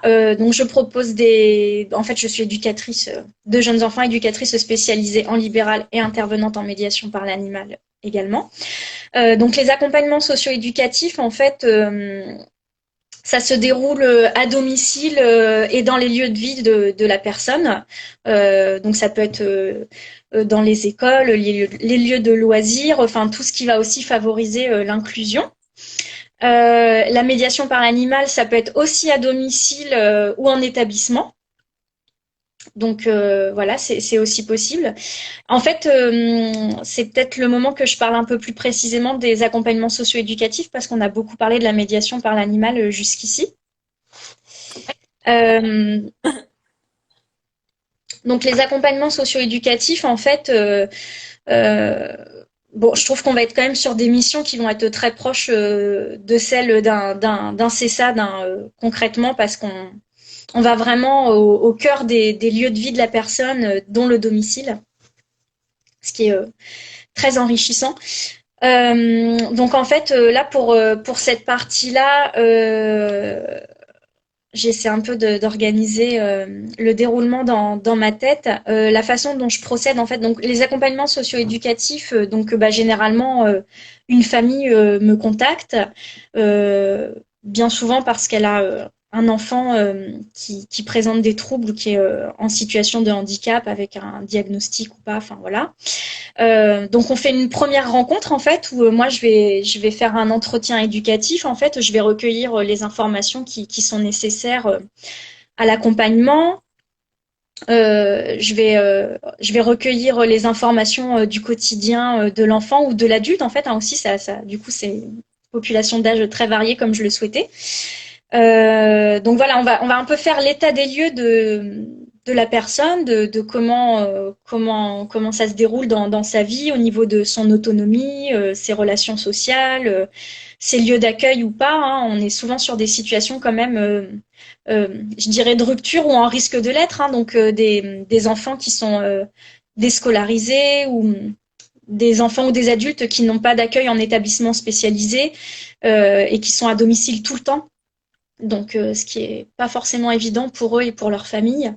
Donc, au cours de cette première rencontre, donc je recueille leurs attentes et les besoins d'accompagnement. Et ensuite, après, on va se voir à une régularité qu'on va définir ensemble. Alors moi, il y a pas d'engagement. Je ne dis pas, il faut qu'on se voit 5 ou 10 ou 15 séances. Je trouve que c'est tellement, ça se joue tellement, c'est de l'humain en fait. Donc, il faut qu'on le sente. Moi, c'est écrit dans le projet que je vais proposer à un moment donné. Si on sent que mon accompagnement n'apporte plus ou pas de bénéfices, ou qu'il faut diriger vers un autre professionnel, c'est ce qui se passera en fait, parce que j'ai pas les réponses à tout, je suis pas spécialiste dans tout, et des fois ça peut ne pas marcher. Bon, c'est pas ce qui est arrivé pour l'instant, mais encore une fois, j'ai pas non plus. J'ai commencé depuis l'année dernière. Donc voilà, et en fait, ce qui est très important, c'est qu'à un moment donné, on va formaliser mon accompagnement par un projet d'accompagnement personnalisé. Donc là, en fait, on va vraiment définir très précisément, donc suite à ce que m'aura transmis la famille et à ce que j'aurai observé, les besoins de l'enfant ou de l'adulte. Si la personne est en capacité aussi de nous dire, évidemment, elle est, c'est son projet, hein, elle est partie prenante dans son projet. Donc voilà, on définit les besoins, quels objectifs on va vouloir un petit peu, vers quels objectifs on se dirige, quels objectifs on va vouloir atteindre, et quels moyens moi derrière je vais mettre en œuvre pour ça. Donc ça peut être des projets vraiment très très variés. Je peux proposer différentes médiations éducatives. Je me suis aussi formée à d'autres approches, notamment, je pourrais vous montrer, je ne sais pas si vous connaissez l'approche PEX. Alors, je vais vous montrer, parce que ça, c'est un petit peu magique aussi. Il me semble que live, on a parlé. J'ai oublié. Alors, je vais vous montrer. Dans le live, tu as une fan, donc chez vous, qui est éducatrice spécialisée aussi en libéral et qui est complètement en accord avec ta manière d'intervenir et qui demande dans quel secteur tu pratiques. Dans quel secteur, c'est-à-dire? La région. Ah, la région, je suis dans le Loir-et-Cher. Dans le Loir-et-Cher, voilà. Voilà. Cette ES, ça s'est fait. Ça s'est fait. Donc juste pour vous montrer rapidement, donc ça il y a des formations sur cette approche, mais en fait je ne sais pas si vous allez très bien voir. Donc en fait l'approche PEX, l'idée c'est de proposer une méthode de communication adaptée aux personnes qui vont être ou non verbales ou qui vont être verbales mais qui ne vont pas avoir des possibilités de communication assez efficientes. Donc en fait, on va leur proposer ce type d'outil. En fait, donc c'est un classeur. Donc là, il est vide. Hein. Je suis en élaboration aussi en construction. Mais là, par exemple, vous voyez, donc là, j'ai une image de lapin pour le lapin. Et puis là, par exemple, j'ai une image de courgette pour la courgette. Et en fait, l'idée, c'est qu'à un moment donné, alors c'est vraiment un apprentissage. Hein, c'est très, c'est vraiment une formation, c'est très codifié et ça s'apprend en fait. Et les personnes qui après utilisent cette approche l'apprennent aussi au cours de séances. Donc en fait, après, l'idée, c'est qu'avec une bande phrase, les personnes de l'enfance jusqu'à la personne âgée, hein. C'est vraiment accessible à beaucoup de monde. Et en fait, l'idée, c'est qu'après, ils vont pouvoir communiquer, faire des demandes, par exemple, pour... bon, moi, l'idée, c'est de beaucoup m'en servir pour la médiation par l'animal, mais pas que. Mais l'idée, c'est qu'une personne puisse, par exemple, m'exprimer qu'elle a envie de donner une courgette au lapin. Ou, enfin, voilà, l'idée, c'est de leur permettre de communiquer là où ce n'est pas possible ou difficile pour eux. Donc ça, c'est vraiment une approche qui est validée et reconnue en France et dans le monde entier. Ça a fait ses preuves. C'est vraiment incroyable. Donc voilà pour la petite parenthèse PEX. Et donc voilà, après, il y a tout plein d'autres médiations. Je travaille beaucoup aussi autour ce qu'on appelle les habiletés sociales, hein. On pourrait aussi parler de socialisation. Donc voilà, des petits ateliers un peu de mise en situation, de jeux théâtralisés pour développer ces habiletés sociales. Autour de l'autonomie aussi, je travaille sur des séquençages d'actions, donc en fait des séquençages pour gagner en autonomie au quotidien. Je sais pas, par exemple pour le brossage de dents, pour des choses comme ça. Enfin, vraiment, l'idée dans les accompagnements socio-éducatifs, c'est que la personne, elle puisse être pleinement autonome dans sa vie. Donc, ça va entraîner plein de types de supports et d'accompagnement possibles et imaginables. Dans le chat, on a une question et une réponse de Coralie qui demande est-ce que c'est un peu comme un pod? Et Christelle répondait c'est encore une autre approche de communication différente, mais oui, c'est à peu près la même idée si je ne me trompe pas.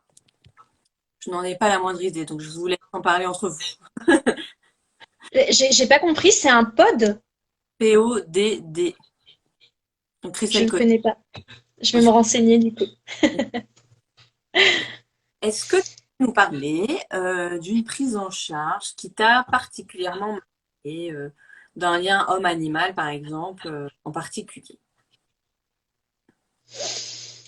Oui, oui. Alors, enfin, je trouve que chaque histoire est tout aussi belle à raconter, mais il y a notamment une situation que j'ai en tête d'une dame euh, en situation de polyhandicap, âgée, qui est installée en fauteuil allongé. En fait, elle peut pas s'asseoir. Enfin, elle est vraiment très très impactée dans son handicap.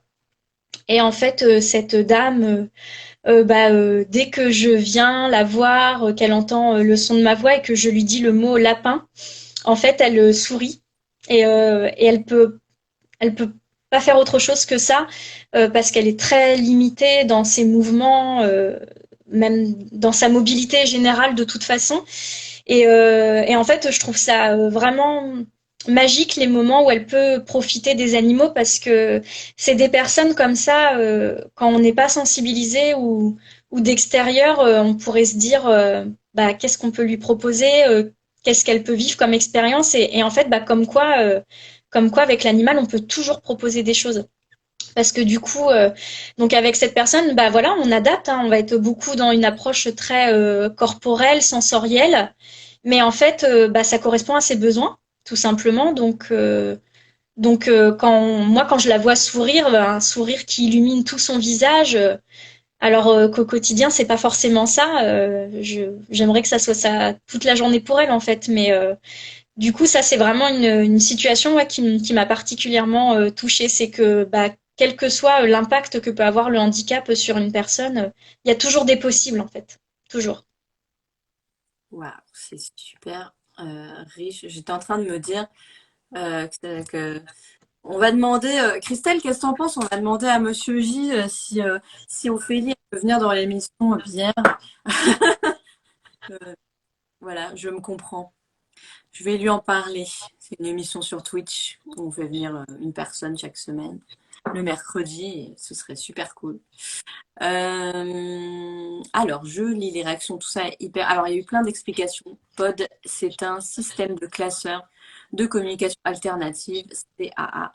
Tout ça est hyper intéressant. Merci pour ce direct de Nico Nifroy. Nicho Nifroy, du coup.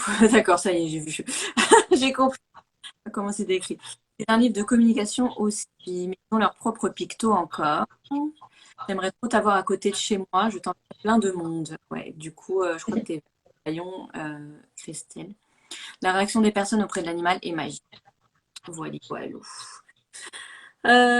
Par quel moyen on peut te contacter? Après, c'est en local, du coup.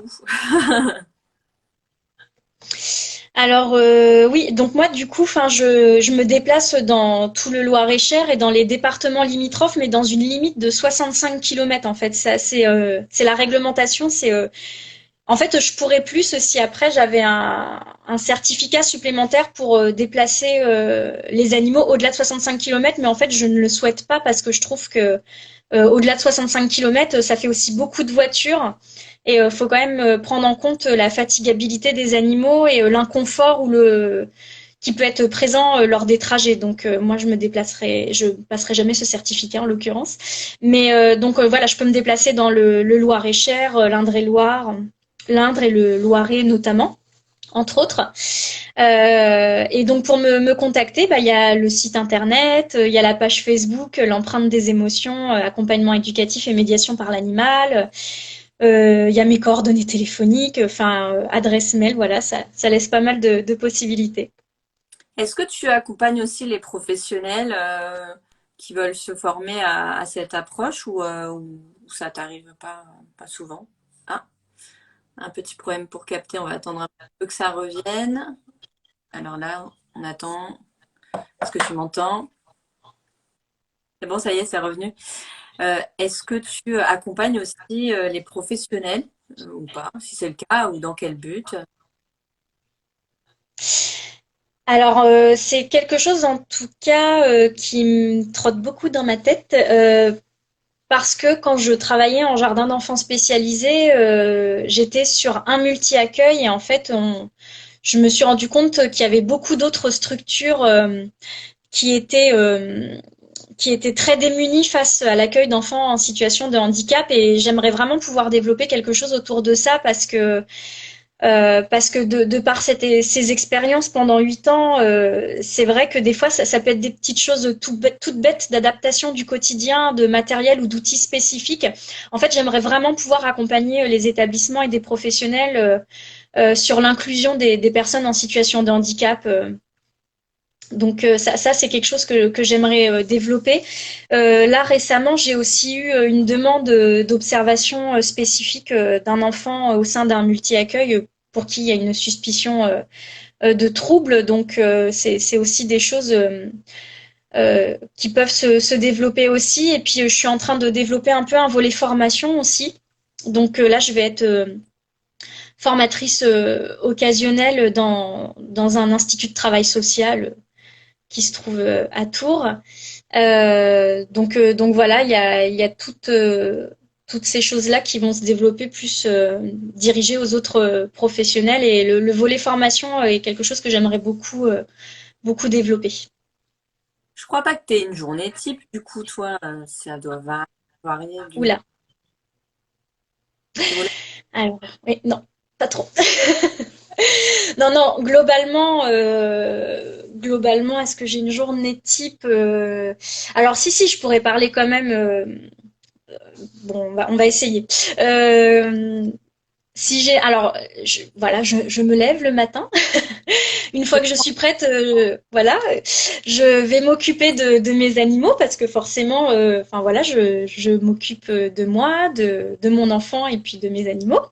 Mais en fait, c'est aussi les petits moments de bonheur quotidien. Enfin, je passe beaucoup de temps à l'extérieur en fait, de par cette spécificité de la médiation par l'animal et j'aime vraiment beaucoup parce que ce que j'ai pas précisé, c'est que j'ai essayé de créer un environnement de vie à mes animaux qui soit le plus proche de leurs besoins naturels, donc ils vivent pas en cage, ils sont en enclos, en parc extérieur, avec des cachettes, de quoi gratter, de quoi sauter, de quoi courir et en fait c'est un vrai bonheur de les observer dans cet environnement-là. Donc voilà, donc déjà je m'occupe de mes animaux. Si j'ai une séance, eh bien, je vais préparer mon matériel. Alors des fois, pour la légèreté d'esprit, il se peut que je le fasse aussi la veille, parce qu'en fait, préparer son matériel, ça veut dire quoi? C'est-à-dire qu'en médiation par l'animal, il y a quand même énormément de matériel. Donc moi j'ai beaucoup d'ustensiles et de matériel adapté pour les personnes en situation de handicap. Donc par exemple j'ai tout un tas de couteaux différents qui peuvent permettre à des personnes qui ont par exemple des membres très recroquevillés ou des grandes difficultés motrices, ils vont quand même avoir cette autonomie de découpage des aliments et ça leur fait j'observe que ça leur fait vraiment plaisir d'avoir cette possibilité d'autonomie qu'ils n'ont pas forcément au quotidien et de préparer eux-mêmes la nourriture des animaux. Donc j'ai tout le matériel de découpage, tout le matériel pour prendre soin des animaux. Donc j'ai tout un tas de brosses aussi avec des touchés très différents. On a encore beaucoup dans le sensoriel. Et puis je peux peut-être vous montrer un petit peu derrière moi. J'ai tout un tas de matériel éducatif. Donc, en fait, je ne vous montre pas tout mon bureau parce que ce n'est pas très rangé.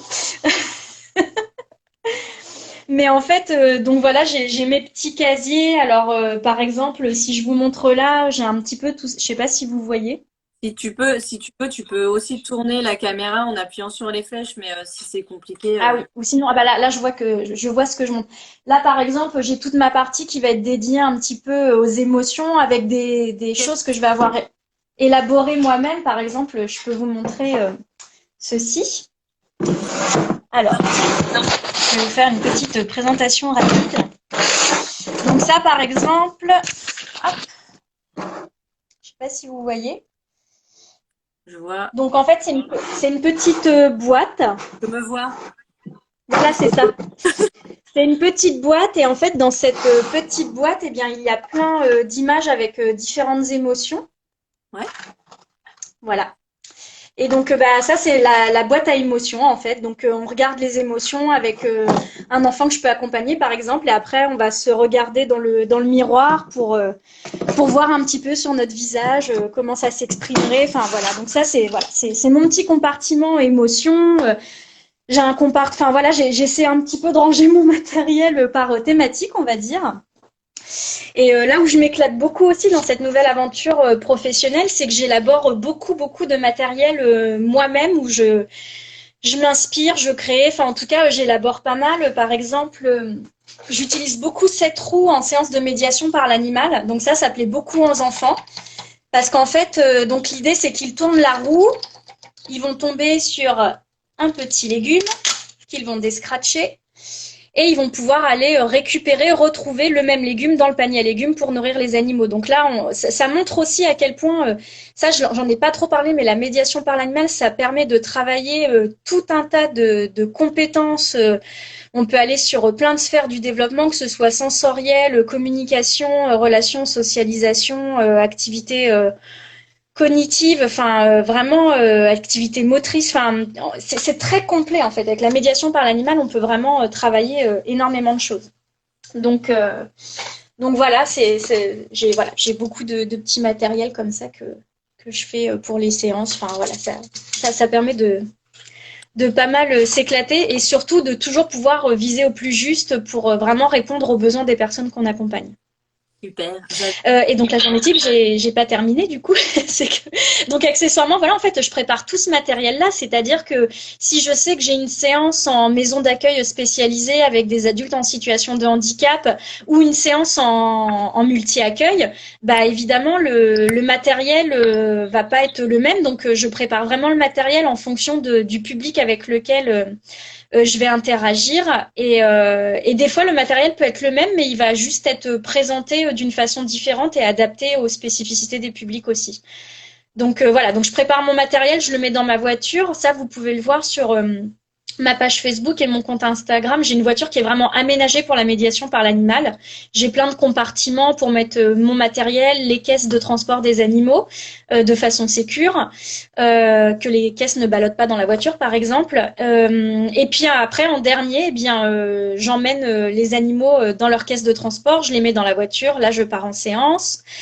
Du coup, quand j'arrive dans les établissements, je vais installer tout l'environnement sur table, mon matériel avant que les personnes arrivent. Les personnes arrivent, la séance débute. Les séances durent 1 heure généralement, mais après, des fois, j'ai des demandes pour des séances d'1 heure et demie. Voilà, je m'adapte toujours en fonction des établissements, en veillant aussi à la fatigabilité des animaux, évidemment.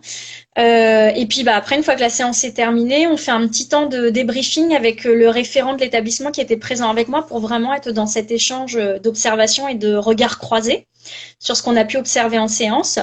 Et après, je suis obligée de toujours repasser par chez moi. Je pars pas à la journée avec des animaux dans ma voiture parce que je pense pas que ce serait bien pour eux. Donc, je repasse par chez moi toujours pour réinstaller mes animaux en parc, changer avec une autre équipe d'animaux si j'ai une autre séance derrière. Et voilà, en fait, ma journée, ça va être ça. Ça va être que des va-et-vient entre l'établissement, le domicile. Et puis, faut savoir aussi que les temps du midi, en fait, ça, c'est un choix que j'ai fait en plus. Je travaille parce que j'adore travailler en inclusion. Pour moi, c'est vraiment, ça, ça devrait être ça, la société. En fait, la société devrait être la plus inclusive possible. Donc en fait, les midis, je travaille dans une école élémentaire pour accompagner des enfants en situation de handicap sur le temps du midi. Donc ça comprend le temps d'accompagnement au repas où il y a besoin d'une aide humaine parfois totale lors des accompagnements au repas. Et puis après, je propose des temps adaptés en inclusion de yoga ou de méditation. Voilà. Donc ça, c'est ma pause du midi qui en fait n'en est pas une parce que je travaille. Et puis après, l'après-midi, bah, c'est reparti. Je remonte dans ma voiture avec mes animaux ou pas parce que si je suis en séance d'accompagnement socio-éducatif, la médiation par l'animal n'est pas forcément présente. Si elle a un intérêt pour l'accompagnement, ça peut arriver, mais c'est pas toujours le cas. Et voilà, donc ma journée, c'est ça. Et du coup, bah, c'est aussi des fois le samedi, des fois le dimanche. C'est des fois des séances jusqu'à 19h le soir à domicile pour des personnes qui sont en établissement ou à l'école la journée. Donc, c'est quand même pas mal prenant. Parfait. Voilà. Et quand j'ai pas de séance, eh ben, j'essaie de développer tout le reste. J'ai un peu bugué parce qu'en fait, je faisais des imprimes écran parce que tu as eu plein de super commentaires sympas et comme dans les replays, on les voit pas, on voit plus le chat.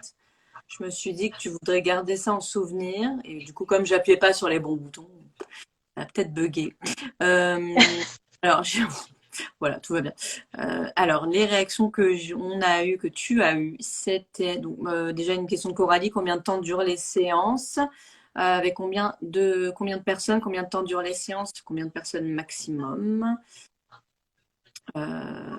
Pauline, vraiment top. Tu es une très belle personne. Tu partages tes idées de matériel et tes créations. Merci beaucoup. Quelle belle énergie, motivation et ce smile. Merci, merci. Une belle personne, oui, et passionnée vraiment. Merci pour ce moment. Au revoir. Bonne soirée. Ah oui, elle quitte le chat.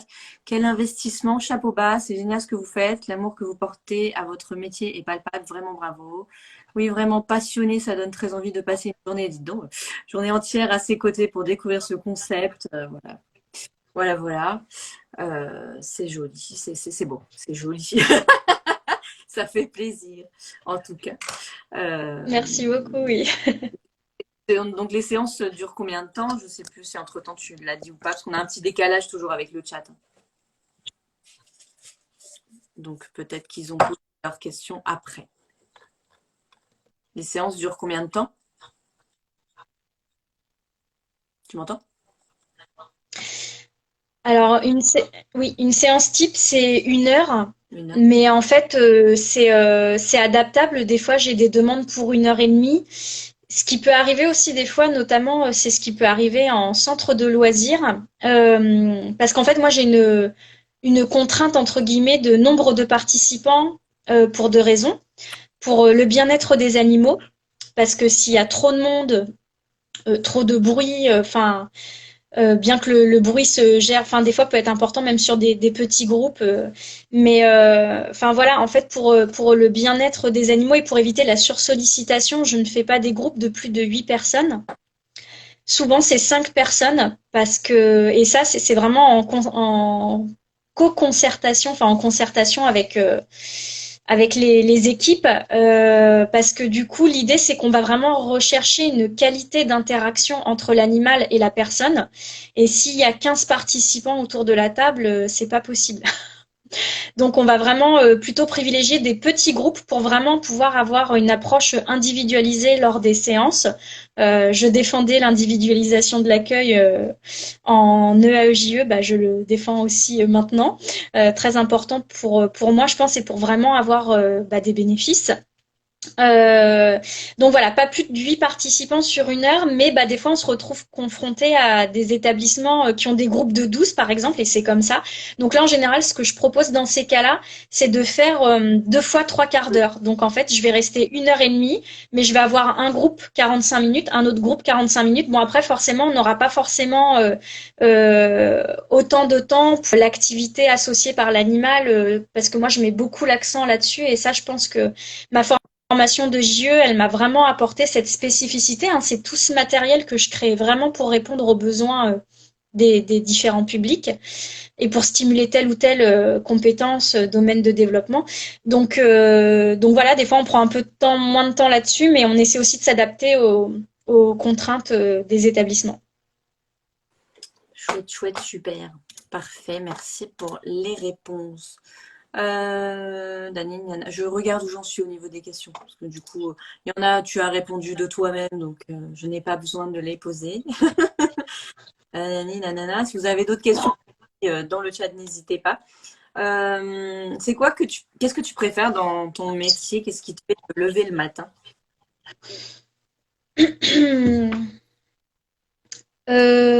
Qu'est-ce qui me fait me lever le matin? Bah, la passion, je pense en fait ça. En fait, enfin, c'est un peu fou ce que je suis en train de vivre en ce moment, c'est ce que je suis en train de me dire. Alors, même si j'ai clairement l'inconfort, je sais pas dans 6 mois quelle sera ma situation, ou enfin, j'ai pas de, j'ai pas de visibilité en fait sur ce que je peux vraiment gagner, même si je sais que j'ai des objectifs à remplir. En fait, enfin, on sort clairement du confort.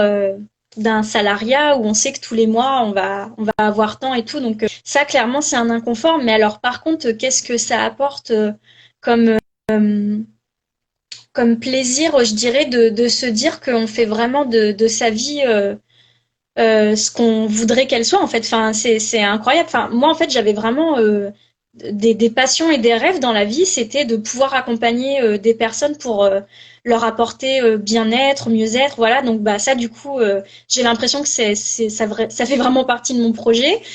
Je suis passionnée par les animaux, du coup, les animaux arrivent là. Donc, en fait, quand j'ai fait ma formation, c'est ce que j'ai dit à mes formatrices, j'avais l'impression que ce métier avait été fait pour moi. En fait, c'était vraiment allier la relation d'aide et d'accompagnement de l'humain grâce aux bienfaits apportés par l'animal. Donc, c'est que du bonheur. Et puis en plus, je vais peut-être ajouter une carte supplémentaire à ce que je propose. Alors, c'est pas encore fait, mais c'est en réflexion. Et là aussi, j'ai l'impression que ça me correspond. Enfin, c'est très cohérent. Ça correspond vraiment à ce que j'ai envie de mettre en place. C'est que je vais certainement, dans le cours de l'année, effectuer une formation handi-danse. Donc, pour proposer des ateliers inclusifs de danse à toutes les personnes, en fait, qu'elles soient en situation de handicap ou pas, parce que en ce moment, autour de moi, je rencontre beaucoup de personnes vraiment merveilleuses et des personnes qui me disent leur désarroi et leur difficulté à inscrire leur enfant ou leur enfant qui est déjà adulte en situation de handicap à des cours de danse ou à d'autres activités d'ailleurs. Parce qu'en fait, on n'est pas tous formés ni sensibilisés à ça, et je pense que ça devrait être fait dès l'école aussi, ça. Moi, j'ai toujours grandi entourée de personnes en situation de handicap dans mon entourage amical et familial, donc en fait, pour moi, c'est normal, c'est ça la normalité. Et pour moi, c'est pas concevable qu'ils aient pas leur place dans un cours de danse ou ailleurs, donc voilà, donc je pense que c'est encore ce côté inclusion qui me tient beaucoup à cœur, et ça va certainement être un autre aspect que je vais pouvoir proposer dans les mois à venir. Waouh! Et j'espère que tu reviendras nous en parler. Avec plaisir. C'est cool. On pourrait refaire les versions 2 des lives quand il y a des nouveaux projets, des personnes comme ça aussi riches, aussi intéressantes. Est-ce que la crise sanitaire, on va parler un petit peu de la crise sanitaire, est-ce que ça a modifié un petit peu ton travail, tes relations avec les autres ou la façon d'accompagner? Port du masque, en fait. Oui. Alors, oui, déjà le port du masque, effectivement, parce que je pense qu'en termes de relations, on perd énormément. Alors moi, j'ai essayé en plus d'acheter des masques dits inclusifs, mais mais en fait, ça tient pas. Enfin, j'ai un tout petit visage, ça ne tient pas. Donc, ce que j'ai fait, je l'ai pas là, mais c'est visible aussi sur ma page Facebook et Insta, je crois. Je me suis fait un petit badge en fait avec une photo de moi sans masque et une photo de moi avec masque. Et en fait, quand je rencontre les personnes ou quand il y a besoin de se représenter un petit peu, parce qu'il y a des personnes des fois qui ne nous gardent pas forcément en tête d'une séance à l'autre, si c'est une séance par mois par exemple, je leur remonte cette petite photo en leur disant, bah vous voyez, sous le masque, j'ai cette tête-là.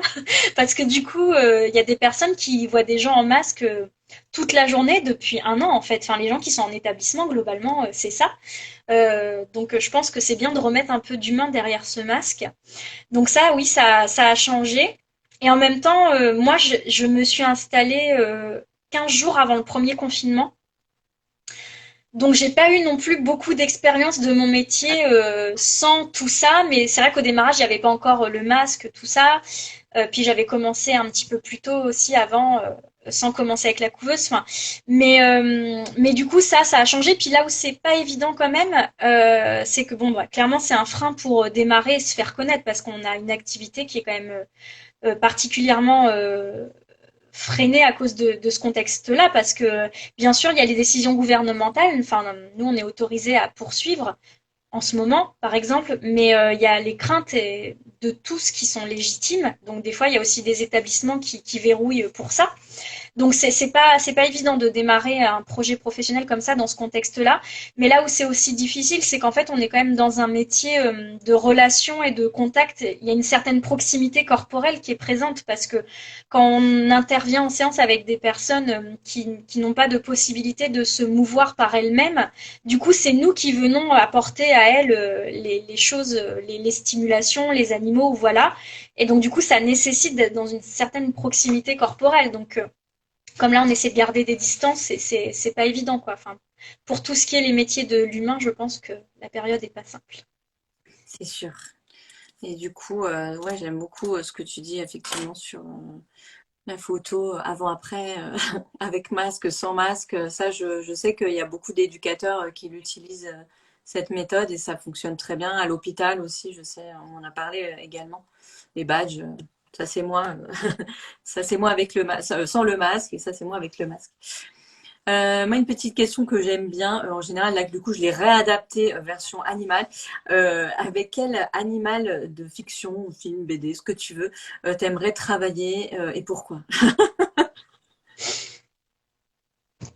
Eh bien, c'est pas facile de répondre à ça et ça peut paraître très bizarre en fait, mais je sais pas pourquoi là spontanément l'animal qui va me venir, c'est un animal, ça peut être de fiction, j'ai bien entendu. Oui, c'est de Oui. fiction, ou de littérature, ou de dessin animé, de ce que tu veux, un animal que t'aimes bien, avec qui tu, voilà, sens qu'il y a du lien, ou pas.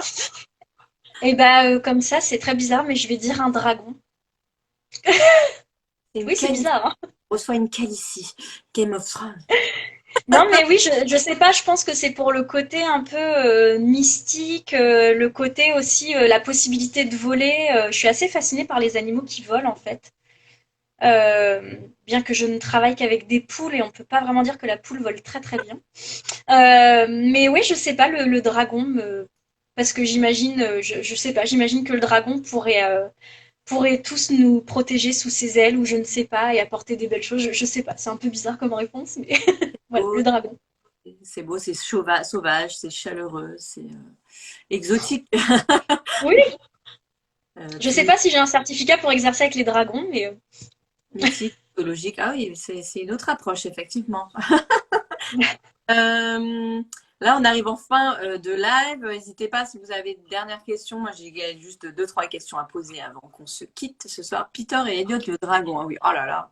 Le dessin animé, le film dessin animé de mon enfance. Si tu n'étais pas, si tu ne faisais pas ça, si tu n'exerçais pas de cette façon-là, qu'est-ce que tu aurais fait, ou tu serais parti sur quelle structure, ou quelle ben, je sais pas trop. À vrai dire, là, ce que je suis en train d'essayer, en tout cas, de construire, enfin, en fait, je pense que quand on se lance dans des projets comme ça, c'est important de se sentir en phase avec soi-même. Et moi, c'est vraiment ce que je ressens en ce moment. J'ai vraiment l'impression que ce projet était pour moi. Donc là, tout de suite, je me verrais pas faire autre chose.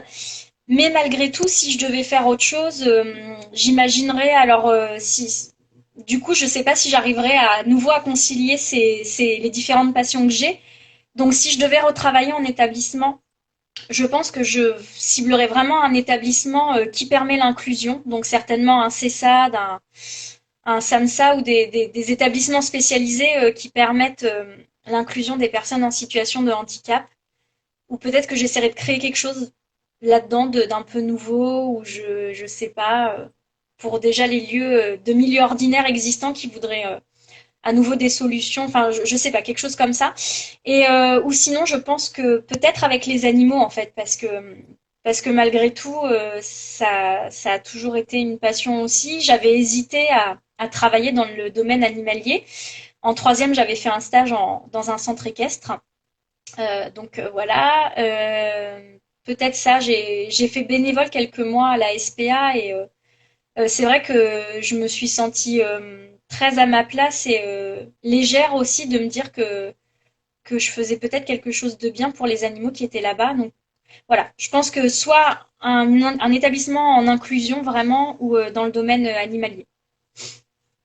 Moi, j'ai une amie qui est ostéopathe pour les chevaux et, Ah euh, oui. et c'est toujours passionnant quand elle me parle de son travail. Je suis à chaque fois. Voilà. Et puis, c'est très drôle parce qu'elle est petite, toute menue et toute fine et à côté des chevaux, justement, qui sont immenses. Et puis, elle a une passion pour son travail. Et, enfin, voilà, j'aime beaucoup cette approche également. Bien, nous allons clôturer ce live en te posant une question un peu, voilà. Qu'est-ce qui te révolte actuellement? Et je pense avoir la réponse. Mais voilà, qu'est-ce qui te révolte actuellement? Bah, je suis pas une grande révoltée. Enfin, j'ai été une grande révoltée quand j'étais adolescente, mais je pense que c'était les hormones. Je ne sais pas. Non, mais je pense qu'on a tous eu une phase, voilà, quand on était jeune, où on était un petit peu plus hargneux, révolté. Je me suis beaucoup adoucie avec le temps, mais globalement, depuis aussi loin que je me souvienne, je n'aime pas l'injustice et je n'aime pas que des gens soient laissés sur le carreau. Et la situation en France ne me convient pas du tout en termes d'inclusion. Je l'ai expérimenté plus d'une fois. Lors de mes 8 ans d'expérience en établissement, j'ai l'impression de n'avoir entendu que des parcours chaotiques de familles qui ne trouvaient pas de crèche pour leurs enfants, qui ne trouvaient pas d'école, qui ne trouvaient pas d'AESH, ce qu'on appelait anciennement les AVS qui accompagnent les élèves en classe. Pas de cours, de danse, de tennis, de tout ce qu'on veut. Et je trouve ça tellement injuste, en fait. Enfin, je pense qu'on ne mesure pas à quel point on a tous notre place. On est tous humains, on a tous notre place dans ce monde et dans la société. Et en plus, quand on prend un peu le temps de rencontrer ces personnes, mais moi je trouve qu'elles sont d'une richesse, euh, peu importe l'importance du handicap, chez chacun, il y a des belles choses et des belles choses qui peuvent s'exprimer. Mais c'est à nous aussi de leur permettre de s'exprimer dans cette société. Et c'est un peu... ça c'est important pour moi, en tout cas, voilà. Ok, donc je pense que le mot de la fin, c'était très bien. Parfait. Merci beaucoup.